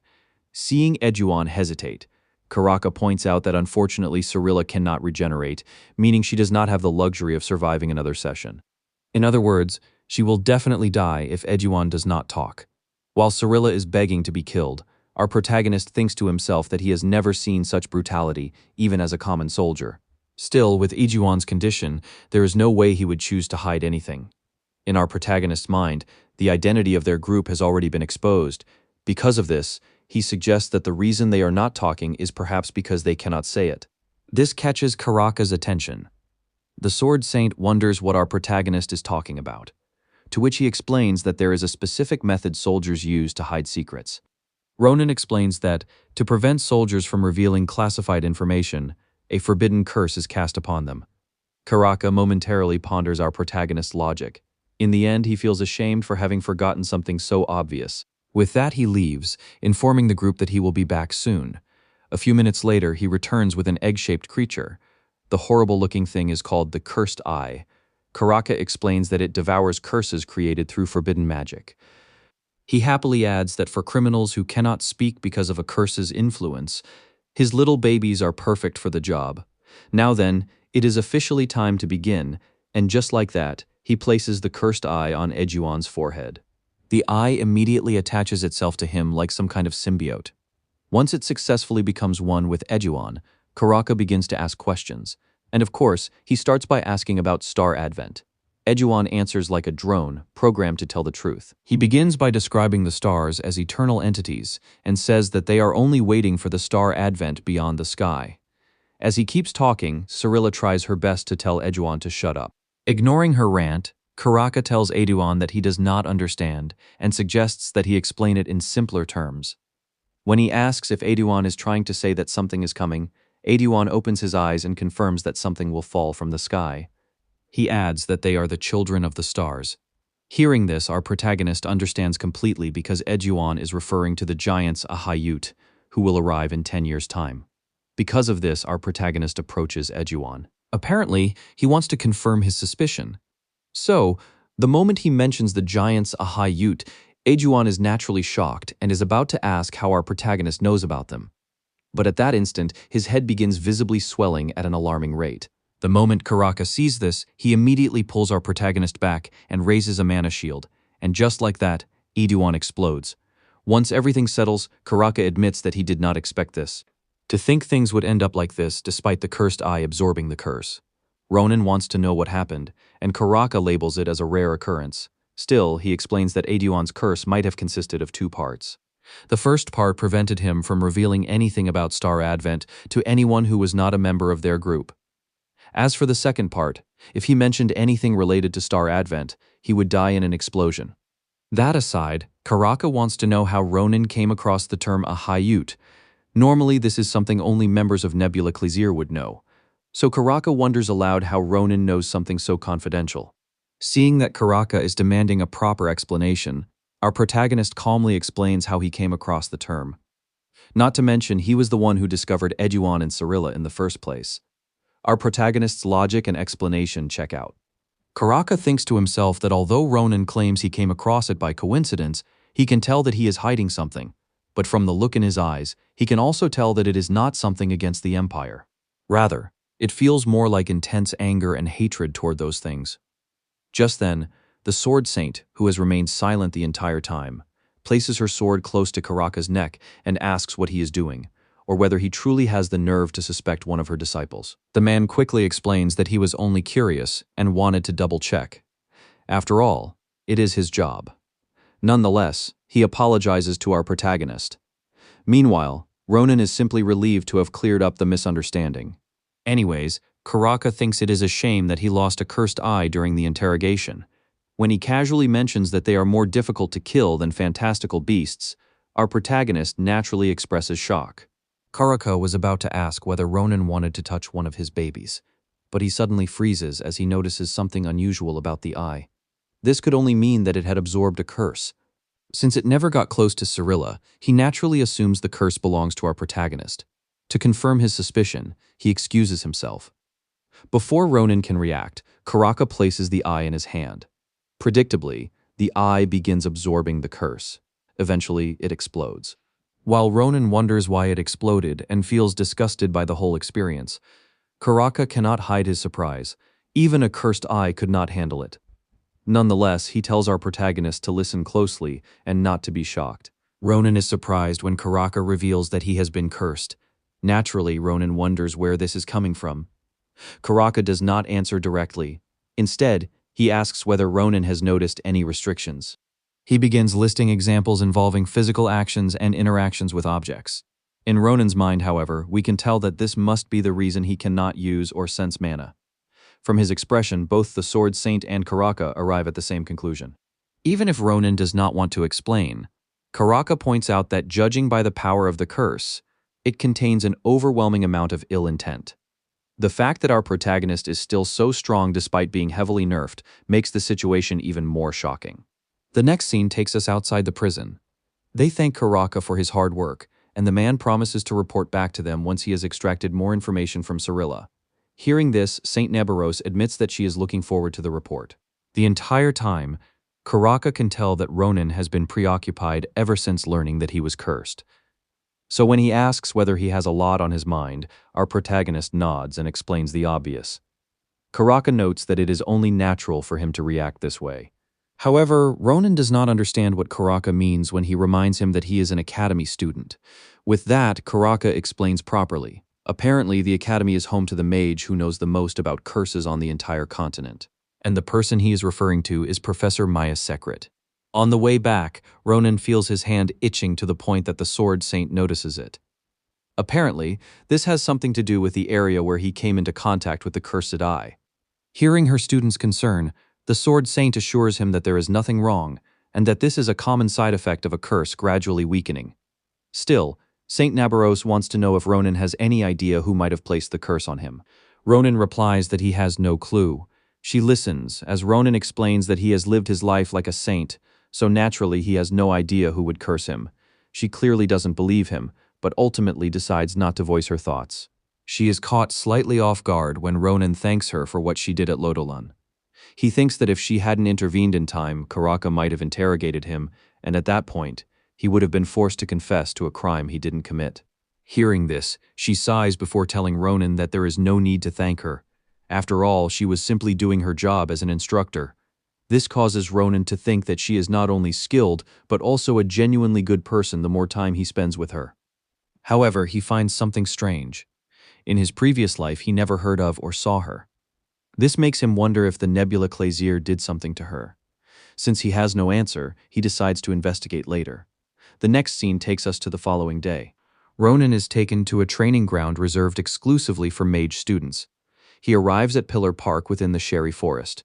Just then, Adeshan welcomes him, commenting that it is her first time seeing Ronan since their first class. Putting on the brightest smile, she asks how our protagonist has been. Seeing her glowing expression, Ronan is speechless. This is because whenever he meets her, he is reminded of his promise from his previous life. And of course, he has no idea what he should do. Because of this, he decides to laugh it off while responding positively to her question before asking how things have been with her since their last encounter. Shockingly, she explains that after Ronan beats some sense into and scared her classmates, everyone, including Cardan, has been suspiciously friendly toward her. Even though she tells Ronan that it isn't a bad feeling, our protagonist isn't so sure, judging by her expression. Anyways, they shift the discussion to undoing his curse. This is when Ronan reveals that the Sword Saint sent him to meet Professor Secret. Still, Ronan can't help but comment that, since the professor's office is located in this park, the man might have a unique personality. To which Adeshan nervously confirms, adding that it is why she asked a junior to guide him.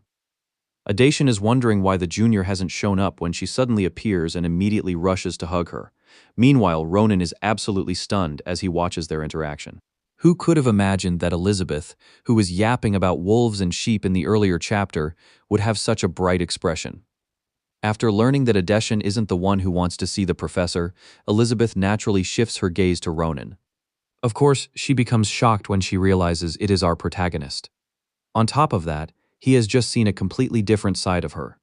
Regardless, Ronan tells her that he wants to meet the professor. The moment he teases her by calling her Elise, just like Adeshan does, the girl reacts dramatically as though her life is over. Eventually, our protagonist is taken to meet the professor, with Elizabeth Akalusha acting as his escort. When they arrive at a cottage inside the forest, Ronan immediately voices his suspicion, asking if Elizabeth is planning to bury him. In response, the girl shouts at him, telling him not to call her Elise before making it clear that this is the professor's office. And just like that, she leads the way while fuming. Watching this, Ronan never expected Elizabeth to be friends with the Grand Commander. Considering that in his previous life, Adeshan entered the Akalusha household, it makes sense. Still, he is curious and wants to know how they met.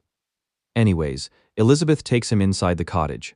Ronan pauses for a moment, asking if the old lady before them is Professor Secret. Now he becomes confused when Elizabeth tells him not to get ahead of himself because there is still one more step. While chanting a spell, she warns Ronan beforehand. Ronan nods and decides not to do anything, and just like that, Elizabeth casts the magic spell. Moments after she finishes, Ronan observes the old lady and finds that nothing has changed, but in the next second, the woman's mouth begins to open wide. Shockingly enough, the old lady is actually a passage. Of course, Ronan is shocked because they are about to be swallowed. But Elizabeth remains calm, insisting that he shouldn't be scared. And just like that, they both enter the professor's real office, Separatio.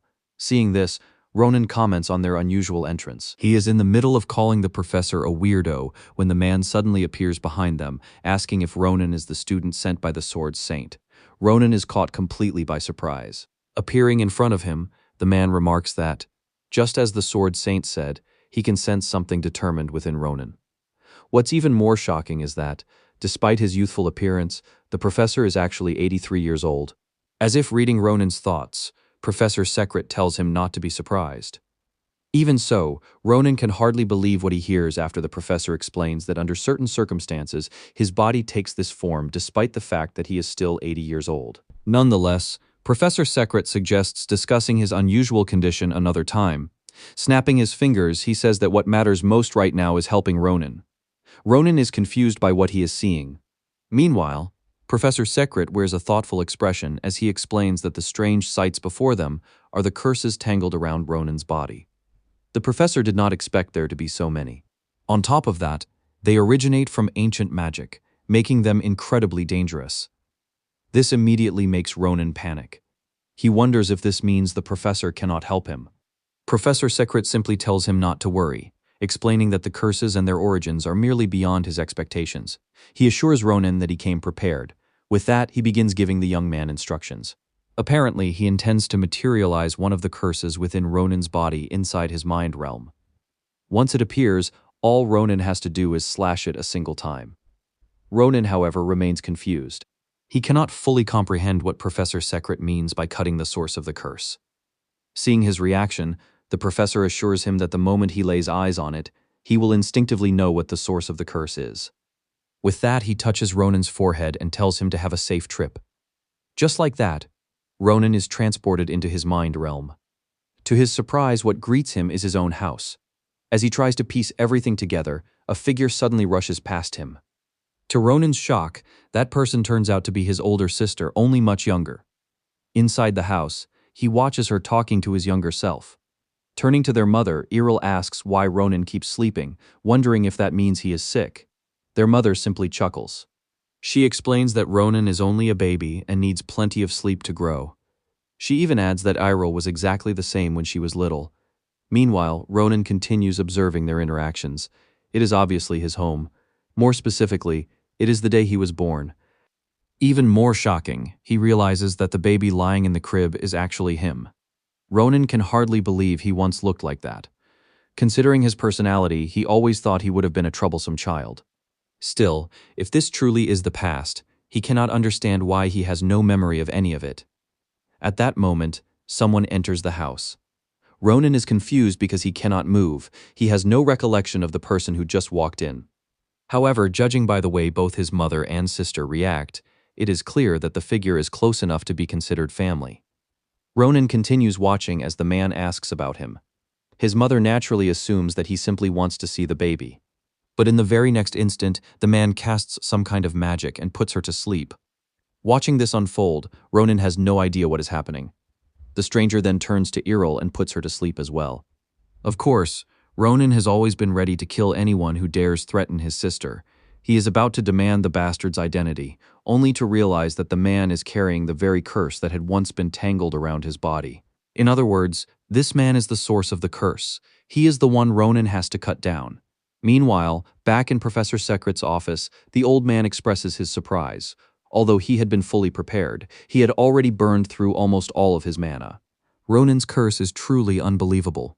Hearing this, Elizabeth wonders just how serious the situation is and exactly how many curses are inside Ronan's body. Professor Sekret admits that he does not know the full extent of it. However, when it comes to numbers, Elizabeth is left speechless after he reveals that Ronan is carrying 10 separate curses. She nervously asks if that means even he cannot help. Professor Sekret shakes his head. To him, lifting 10 curses should not require this much effort. The reason he calls Ronan's condition unbelievable is far more disturbing. At this very moment, they are not trying to remove all 10 curses. They are only attempting to lift a single one. Back inside Ronan's mind realm, Ronan watches as the man finishes placing the curse. After that, the man says something that even the translator fails to understand. Nonetheless, once he is done with his business, the man leaves. The moment he shuts the door, Ronan realizes the confinement has been lifted. With that, the first thing he does is check on his mom and sister.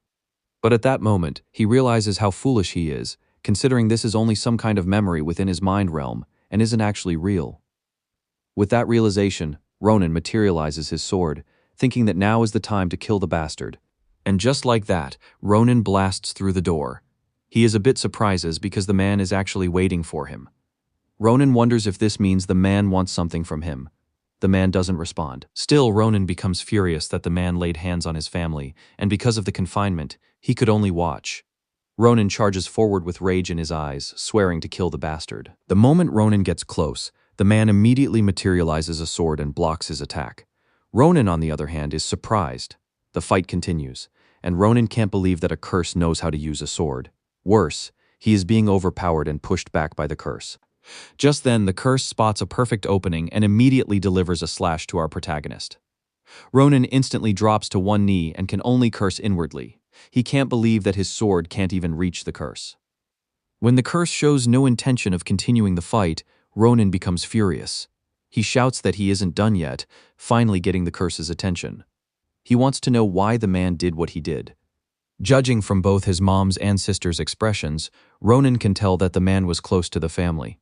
That kind of affection is something he only receives when he meets his sister. In other words, Ronan has figured out that the curse must be his old man. So he asks again why his father did what he did. Ronan unintentionally begins to activate his mana as he becomes more enraged that this man made his mom and sister sad and even placed a curse on him. Suddenly, our protagonist vanishes and appears right in front of the curse. Even after all his questions, the man remains silent.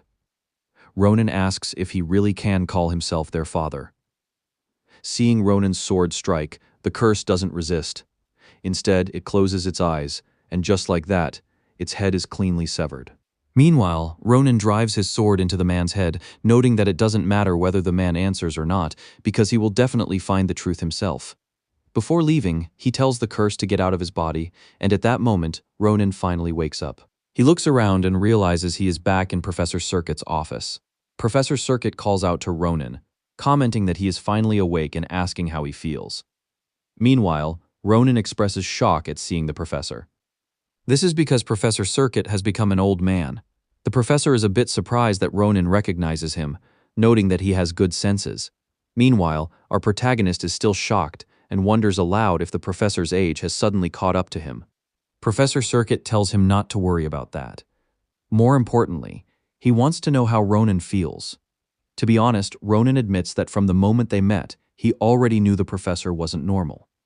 But from what he is seeing now, it is clear that our protagonist underestimated the man. Later, Professor Circuit sits down with our protagonist and insists that he recount everything that happened. After hearing his explanation, Professor Circuit notes that the curse inside Ronan used memories he had no recollection of. When he asks if Ronan thinks the person who placed the curse on him was his father, Ronan confirms it.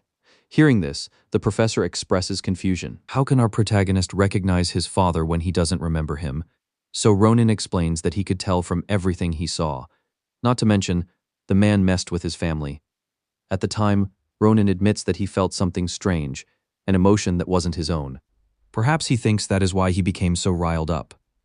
This leads him to wonder if what he felt was actually his father's emotions from that time. Professor Circuit crosses his arms after hearing this before remembering that Ronan said he had no memories of his parents. Ronan nods, adding that both he and his sister don't remember anything about their parents, to the point that it almost seems as if every memory relating to them was deliberately cut off. From his explanation, Professor Circuit deduces that not only was our protagonist's mana sense sealed, but his memories were tampered with as well. Because of this, Professor Circuit strongly believes that Ronan's father is the one who placed the curse. He explains that during the process of altering our protagonist's memories, part of Ronan's father's memories were transferred to Ronan himself. Magic related to memories often comes with side effects. Professor Circuit explains that this is likely what happened in Ronan's mind realm. Since Ronan has no memories of his parents, the curse used his father's memories instead. As for why he was able to briefly use his mana sense inside his mind realm, Professor Circuit thinks it is only possible because he recovered his lost senses. As if to confirm the professor's theory, Ronan looks at his hands. Those shining strands are mana. Professor Circuit nods, adding that our protagonist might only be able to see it right now, but in the future he will be able to use it just like the rest of the Academy students. According to him, that will be possible if they successfully remove 2 of the 9 curses remaining inside him. Assuring Ronan, he notes that it is only a matter of time, because the curses are powerful and originate from an unknown source. For now, he dismisses Ronan, noting that he will call him back once he finishes his preparations.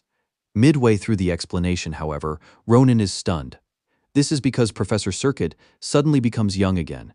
Ronan is genuinely confused, so the professor explains that his body is, much like Ronan's curse, a bit complicated. Still, Professor Circuit admires Ronan. Despite hearing such a harsh truth, he remains calm and collected. And just like that, the professor sends him off with some advice. Ronan thanks the professor, noting that he will be relying on his help in the future. At the same time, the scene shifts to the basement of the Grand Carpadoki.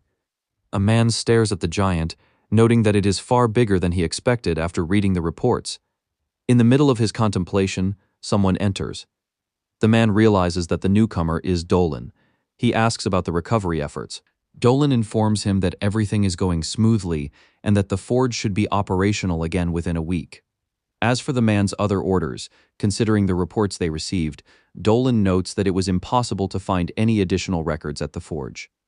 However, thanks to Imperial Academy, he was able to identify the student his master had been looking for.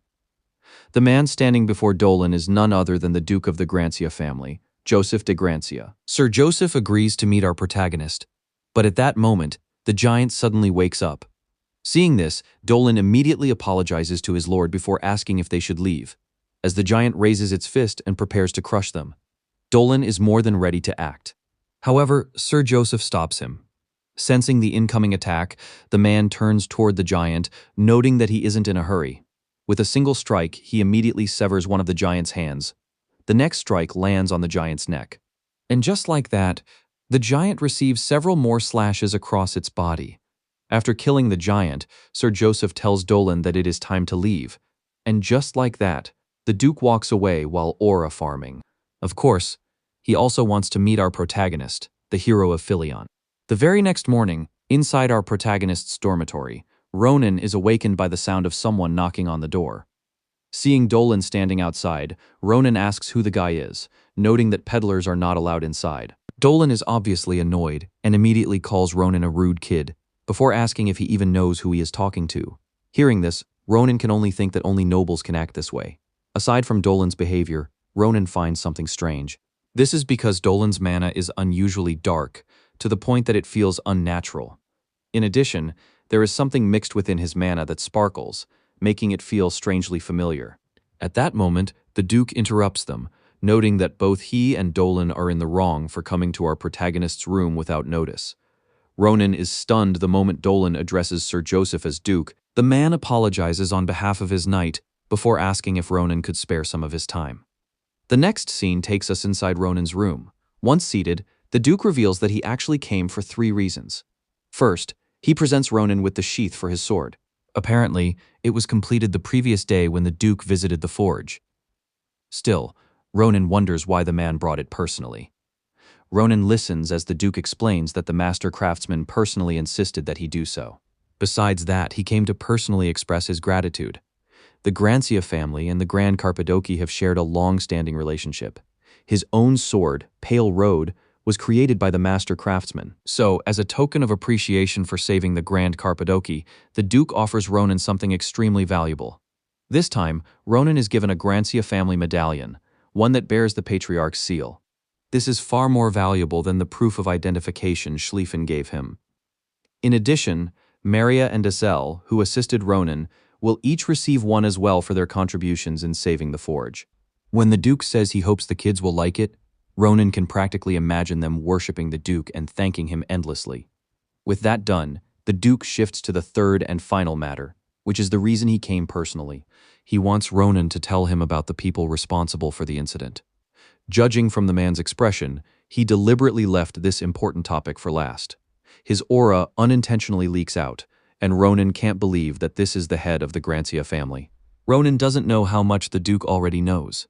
However, the moment he refers to the Nebula Clazier group as rats, he immediately takes note of Dolan's expression.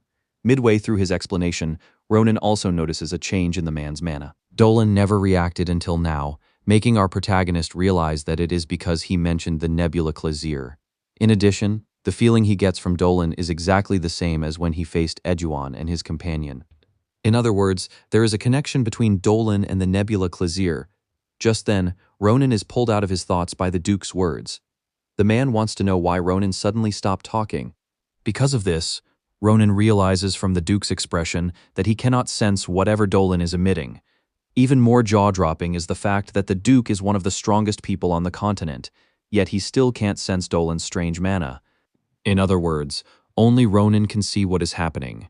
To test whether Dolan is really connected to the Nebula Clazier, Ronan calmly asks if the Duke has perhaps heard of Star Advent. Predictably, the moment it is mentioned, Dolan shoots our protagonist a death glare. The Duke listens as Ronan tells him everything we already know about the Nebula Clazier and the Children of the Star. The Duke admits that all of this is completely new information to him. When he asks if Ronan truly acquired this information by himself, Ronan nods. Just to provoke Dolan even further, Ronan describes how he dealt with Eduan and Cyrilla. He explains the sequence of events and how the two idiots eventually began begging for mercy. Ronan is about to reveal the finer details, but the Duke stops him, noting that he will get the remaining information from Karaka himself. Ronan can only agree. In his mind, he already knows there is no reason to continue. This is because Dolan is no longer able to control his flaring mana, proving that the man is indeed connected to the Nebula Clazier. Eventually, the Duke decides to leave, while Ronan is left wondering how the group managed to infiltrate the Grancia family. To take urgent measures, Ronan stops the Duke before he leaves. He explains that he has much more to tell him, but since they don't have enough time, he promises to send everything by mail instead. Of course, the moment Ronan mentions that part of the information concerns the giant, Dolan looks at him as though he wishes he could kill him on the spot. So when nighttime finally arrives, our protagonist is fast asleep when the same mana from Dolan begins surrounding him. It turns out that Dolan has actually come to kill our protagonist. However, when the strike lands, the man is left in disbelief, because he completely misses. As for our protagonist, he appears behind him and mocks Dolan as the third rat. Naturally, Dolan wants to know how Ronan knew he would come. But at that moment, his face turns pale with shock because Ronan has brought a guest. And that person just happens to be the knight's young master. Meanwhile, Schlieffen is absolutely furious as he demands that Dolan explain himself, because he wants to know exactly how he is supposed to interpret this situation. Earlier that same day, our protagonist meets with Schlieffen in a secluded place. Of course, he tells the boy that Dolan is likely to ambush him that night. Naturally, Schlieffen doesn't believe Ronan. After all, the man they're talking about is one of the most skilled and loyal knights in their family. Not to mention, he has served the family for 4 years and has even become Schlieffen's father's personal bodyguard. Hearing this, Ronan can only think to himself that the Grancia family is completely cooked. He doesn't bother explaining further. Instead, he tells Schlieffen to come and see for himself. If he's right, they can get rid of the rat that infiltrated his family. Back in the present, when Schlieffen demands an explanation from Dolan, Ronan simply laughs, calling him naive. Asking if a traitor would reveal everything just because he was asked nicely. At the same time, Dolan stomps his foot on the ground. Immediately, his mana spreads throughout the entire room. Ronan is stunned as he realizes his body has suddenly become heavier. Without giving him time to think, Dolan launches an attack. Although Ronan successfully blocks it, he is still sent flying backward. Of course, Schlieffen is furious, demanding to know why Dolan is doing this. In response, Dolan attacks him as well. He considers himself fortunate that Schlieffen still can't properly control his ranged mana. Given the boy's personality, Dolan doubts he would resort to techniques that could put innocent people in danger. Knowing this weakness, Dolan remarks that it's a shame. Meanwhile, Schlieffen notices that Dolan is much stronger than he remembers, and asks if he has been hiding his true strength. On the other hand, Dolan becomes furious when Schlieffen accuses him of betraying the family. In response, Dolan reveals that he never betrayed the Grancia family because he was never a Grancian knight to begin with. Hearing this, Schlieffen simply nods in understanding before telling our protagonist that he can do whatever he wants with Dolan. Meanwhile, Dolan is stunned when Ronan suddenly appears before him. As for Ronan, he finds the whole situation annoying, considering he had to go through all this just to prove that the man was a traitor. Schlieffen simply tells Ronan that it was important for him to discover the truth himself and that our boy should understand.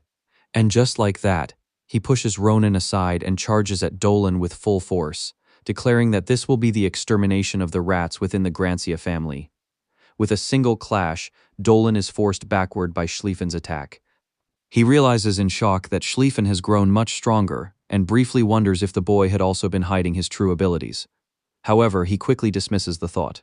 Schlieffen has no reason to hide his strength, which can only mean that he has grown stronger in an incredibly short time. In the middle of his thoughts, Ronan warns him not to get distracted. Just like that, our protagonist unleashes a flurry of strikes, forcing Dolan onto the defensive. Like Schlieffen, Dolan realizes that Ronan has also become far stronger than expected. He manages to dodge a slash that crashes into the floor. Ronan acts surprised that Dolan actually managed to avoid it. However, Dolan isn't fooled and immediately kicks him away. Ronan's attack had created far too much noise, which would soon alert the professors. Realizing this, Dolan decides that he has no choice but to abort the mission. After leaping out of Ronan's room, Dolan makes a run for it, wondering how everything had gone so wrong. Unfortunately for him, he doesn't realize until it's too late that he has entered an open area. At that very moment, Schlieffen suddenly appears above him. The boy admits that, unlike his father, he is still lacking. However, Dolan foolishly made the mistake of running into an open space. Just like that, Schlieffen unleashes the Grancia family's secret hereditary sword technique, Tempest Sword. Dolan desperately tries to block, but unfortunately, no one can cut a Tempest. Just like Eduan and Cyrilla before him, all he can do is apologize to the stars. After the dust settles, Schlieffen stands over the defeated knight and declares that from this day onward, Dolan's name will be erased from the Grancia family. Fortunately for Dolan, it hardly matters, considering he was never a Grancian to begin with. Ronan comments on the flashy move, noting that Schlieffen seems to be pissed. Nonetheless, Ronan asks the guy whether, with Dolan's current condition, he can still be handed over to Lodolin for interrogation. Schlieffen tells Ronan that he only severed the guy's tendons, so he shouldn't die. Well, at least that's his theory. Ronan is both shocked and speechless upon hearing this. Anyways, since they are done here, Schlieffen tells Ronan that he plans to head back home because he needs to track down all the traitors within his family. And just like that, he leaves Ronan alone to deal with the aftermath. Of course, Ronan is furious, and even calls him a bastard for running off after destroying everything. While he is unaware of what is happening behind him, a voice suddenly speaks. Appearing behind Ronan, the Sword Saint immediately asks what is going on. Ronan turns around and realizes it is the instructors. It turns out to be the headmaster and the Sword Saint. Our protagonist gets distracted by her outfit. He freezes for a moment before giving her a thumbs up, noting that he likes her pajamas. When she insists that he stop fooling around, the headmaster agrees, noting that her taste in pajamas is not important right now. They want Ronan to explain what happened. Ronan agrees, but first he wants to confirm something, leaving the poor headmaster confused. Immediately, Ronan calls the giants bastards. While the Sword Saint is left wondering why he brought that up, the headmaster is completely lost. The following day, at the headmaster's office, after listening to Ronan's report, the old man can hardly believe there are moles within the Grancia family, so he naturally thanks and praises Ronan, noting that this is a great service to the Empire. Meanwhile, Ronan inwardly explains that he deliberately left out the unique mana he sensed from Dolan, although he admits that the reason is because he is not 100% sure. But if that information gets out, not only he but everyone around him will be in danger.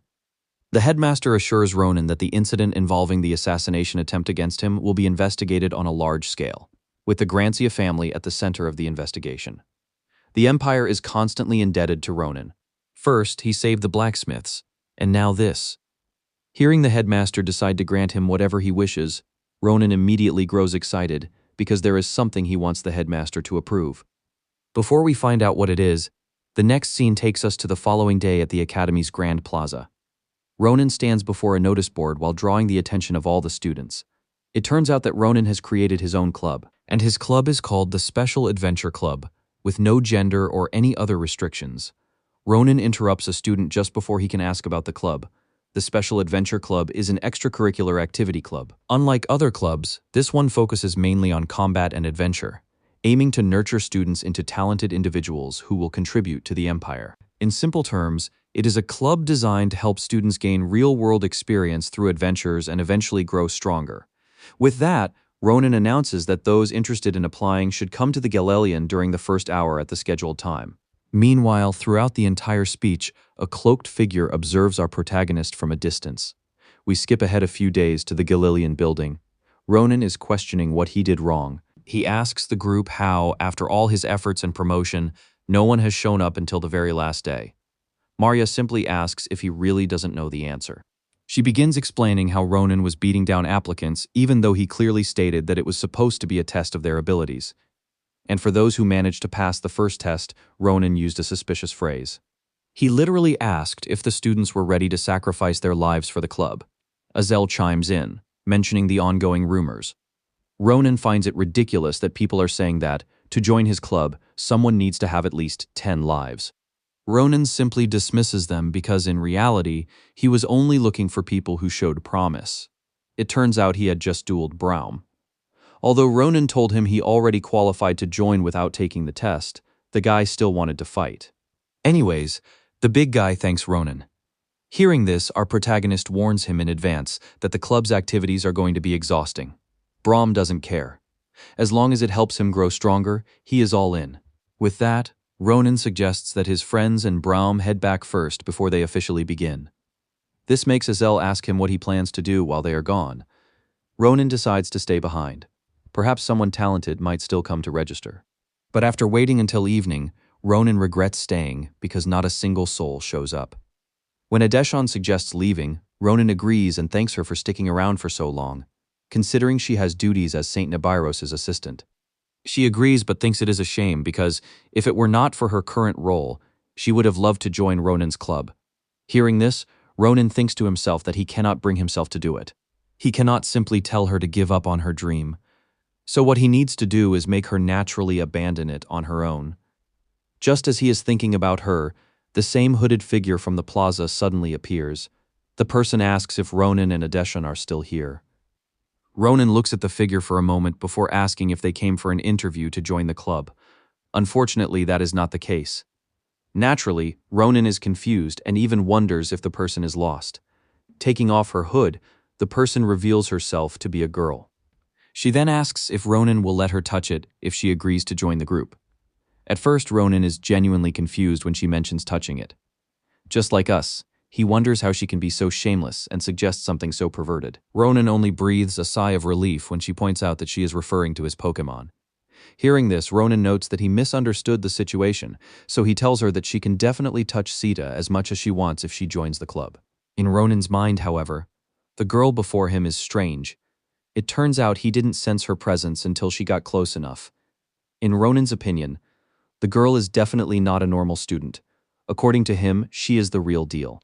Just then, the girl asks about the interview process, to which Ronan suggests that she demonstrate her skills on the magically engineered dummy. When asked for her name, she reveals that she is Ophelia Delight and that she majors in magic. And just like that, she begins chanting a spell. Ronan and Adeshan watch Ophelia in surprise. The dark mana surrounding her suggests that she is using dark magic. Adeshan notes that this is incredible because dark mana is extremely difficult to control. However, to Ronan, there is something even more surprising. If we look closely, there are faint traces of blood energy at the center of the mana. It is similar to the mana his Pokémon emits. Anyways, Ophelia casts a spell called Shadow Claw. Just like that, a wave of dark mana crashes into the dummy, resulting in a massive explosion. Ronan and Adeshan are stunned once the dust settles. They quickly tell Ophelia that she has passed.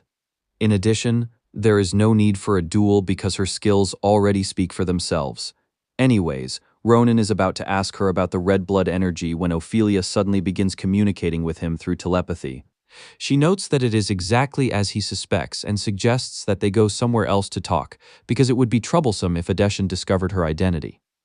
The next scene abruptly cuts to the Academy Plaza.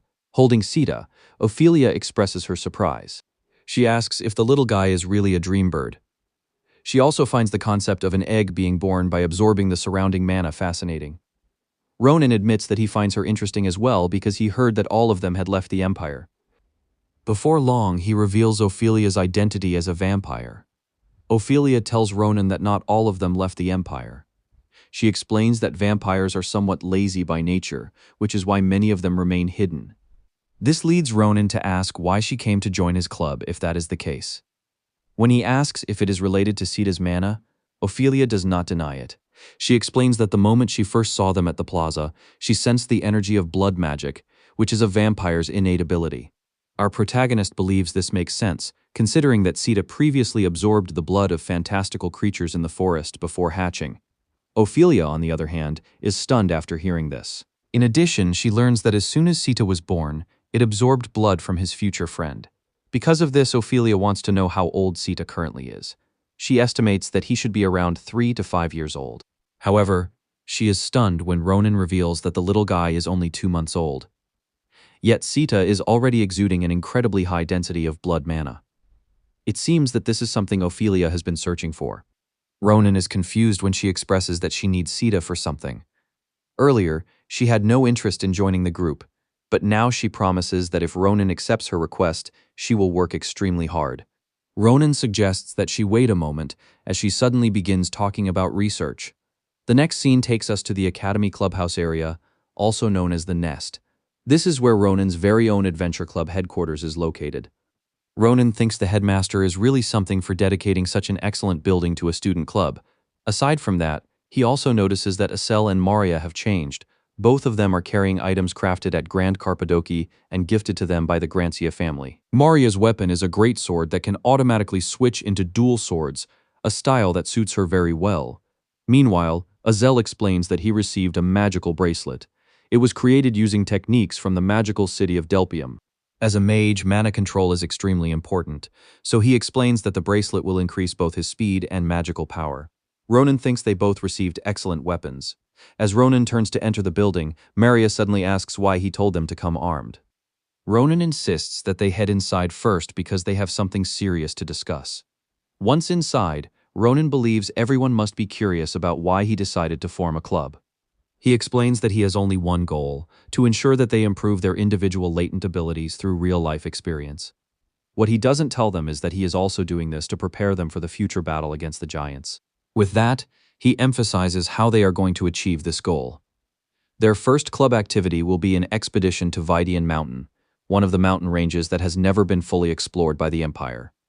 And just like that, our protagonist casually suggests that they head into unknown territory as their very first mission. Ronan expects their stunned expressions, but he points out that this will be a valuable experience for all of them. Although he admits that he has some personal business there, he insists that it is not important. Before long, he notes that both Asel and Maria have a problem. Once again, the two are confused. Ronan doesn't bother explaining. Instead, he simply suggests that they spar. While walking, Asel suddenly asks Ronan about what he said earlier. Of course, neither he nor Maria understands what Ronan meant when he said they had a problem. It turns out that Ronan wants them to complete their modules early, which is why they are so shocked.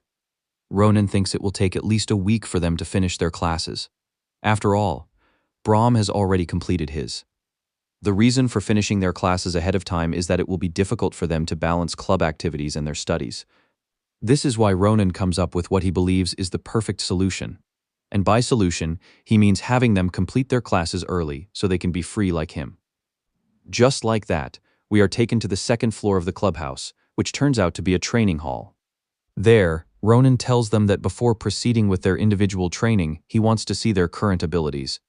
He even plans to go easy on them and keeps his sword sheathed, though he warns them that this doesn't mean they should get comfortable. Maria points out that facing Ronan is nowhere near comfortable. Since it has come to this, she turns to her cutie, Asel, and suggests that they test that theory. Of course, the guy agrees. Both of them are ready to do their best. Just like that, Maria swings her greatsword and smashes it into the ground. Our protagonist finds her strength impressive. He is about to ask why she struck the ground when something else catches his attention. Asel is using the scattered rocks with his telekinesis, turning them into projectiles. Ronan dodges them while noting that Asel's telekinesis has improved significantly. At the same time, Ronan senses something. Maria suddenly appears above him, telling Ronan to dodge instead of block. The girl is literally using the same words Ronan used during their first duel. Not just Asel, Ronan can tell that both of them have improved. Maria attacks Ronan once again, but he dodges. He immediately follows up with his own strike, which she blocks. Ronan is busy thinking about how both of them have surpassed his expectations when Asel suddenly appears above them, levitating a massive rock. After shouting a warning to Maria, she quickly creates some distance. This time, Ronan decides to unsheath his sword. With a single slash, he cuts the massive rock into multiple pieces. To Ronan's surprise, however, Asel uses his telekinesis again, controlling the fragments. Ronan comments that both of them have truly improved, especially Asel. The guy looks like a completely different person. Because of this, Ronan decides to end the test here. The group breathes a sigh of relief as Ronan thinks that, with this, he is confident they will be done with their classes within 2 weeks. When Ronan says this, he means that 2 weeks will be enough once they have gone through his special training. Meanwhile, the others are left questioning their life choices. 2 weeks pass in a flash, After Ronan's intense training, the headmaster can't believe what he is seeing. All the members of Ronan's club have successfully completed their classes and are now showing him their certificates. Though Azel and Maria look like they desperately need some rest. Ronan nods but points out that they haven't completed every class yet. Still, this much is already enough for the headmaster to grant them permission to head out. Smiling, the old man can only think about how Ronan keeps surprising him before wishing them safe travels. And just like that, we are taken to the Vidian Mountains. At the entrance, Maria is amazed by the high purity of the mana in the area, while Braum thinks it makes the mountain a perfect place to train. Turning to Ronan, he asks what they plan to do. Ronan informs the group that he will explain everything once they arrive at the core of the mountain range. Now the group wonders what exactly he means. That is when Ronan tells them that they are here to find something. At the same time, an elf senses their presence. The elf comments on the strange occurrence and never imagined that he would have guests. Naturally, this makes him want to go and meet his visitors for the first time in a long while. In the next chapter, Ronan and his group eventually reach their destination. Ronan smiles as he comments that they have found what they are looking for. It turns out to be a village of orcs. Braum chimes in, noting that it is incredible that monsters manage to build an entire village. Our protagonist explains that this is common in places where public order is difficult to maintain. In addition, orcs have strong fertility, so if nothing is done about them, they will eventually spread across the entire mountain range. And when that happens, the people living near the mountains will suffer. Turning to Azel and Maria, Ronan notes that this is going to be their first real battle. Of course, Azel is terrified. He points out that although Ronan mentioned fighting orcs, he never said there would be this many of them. Our protagonist tries to reassure him, explaining that the orcs are actually perfect opponents for training. Still, there is one variable. Ronan explains that the true dominant species of the mountain range are ogres. Those monsters will be much more difficult for the group to handle, not to mention their two-headed leader. Ronan admits that even in his previous life as a common soldier, defeating that creature was no easy feat. Fortunately, those ogres are only expected to appear sometime in the future. For now, our protagonist believes this mission is manageable. That's when the elf suddenly appears, stating that he does not advise their actions. Naturally, Ronan is stunned. The elf explains that this is not a good time. Turning toward him, Ronan wonders about the elf's identity, while the male elf insists that he is friendly and that there is no need for them to be on guard. He then introduces himself as a priest who resides in the mountains. When our protagonist expresses doubt, the elf explains that he serves the age-old spirit, Siniel. However, Ronan moves just before the elf can suggest relocating somewhere safer for a conversation. Seeing his group's expressions, Ronan apologizes. This is because a lot of lunatics have been coming after him lately. To confirm whether the man is connected to the Nebula Clazier group, our protagonist uses his signature taunt and calls the giants Ahayut bastards. Of course, the elf doesn't react. In fact, he simply looks confused. Later, while leading the group, the elf reminds Ronan that he is a priest and therefore cannot use such rough language. However, he admits that it was probably the most embarrassing moment he has experienced in the last 200 years. Ronan doesn't pay much attention at first. Then he realizes what the elf just said and naturally asks about his age. The group is stunned when the elf reveals that he lost count after 1,000 years. Ronan thinks that if the elf is telling the truth, then he is even older than the Empire itself and may have witnessed its very foundation. Changing the subject, Ronan asks what the elf meant earlier when he said it wasn't a good time. Remembering the matter, the priest informs Ronan and his group that the monsters have been behaving strangely lately. Orcs, who are biologically non-nocturnal creatures, have been seen wandering around the mountain every night. In addition, ogres that never leave their territories have been spotted outside their domains multiple times. The elf admits that he doesn't know the cause. That is why he advises our protagonist and his group to remain cautious. A moment later, he interacts with an invisible barrier. The instant he makes contact, the surroundings begin to shift, and just like that, the priest officially welcomes them to Senial Temple. Braum wears the expression of someone seeing barrier magic for the very first time, while Azel notes that the level of magic involved is even greater than that of their instructors. Turning to Ronan, he wonders if he somehow knew about this place beforehand. Ronan points out that he is seeing it for the first time as well. As the elf leads them inside, Ronan becomes more convinced than ever that this priest is far from ordinary. Inside the temple, the group comes face to face with Senial. After taking a look, Ronan wonders aloud whether the elf is really serving an ugly boulder. The elf isn't offended.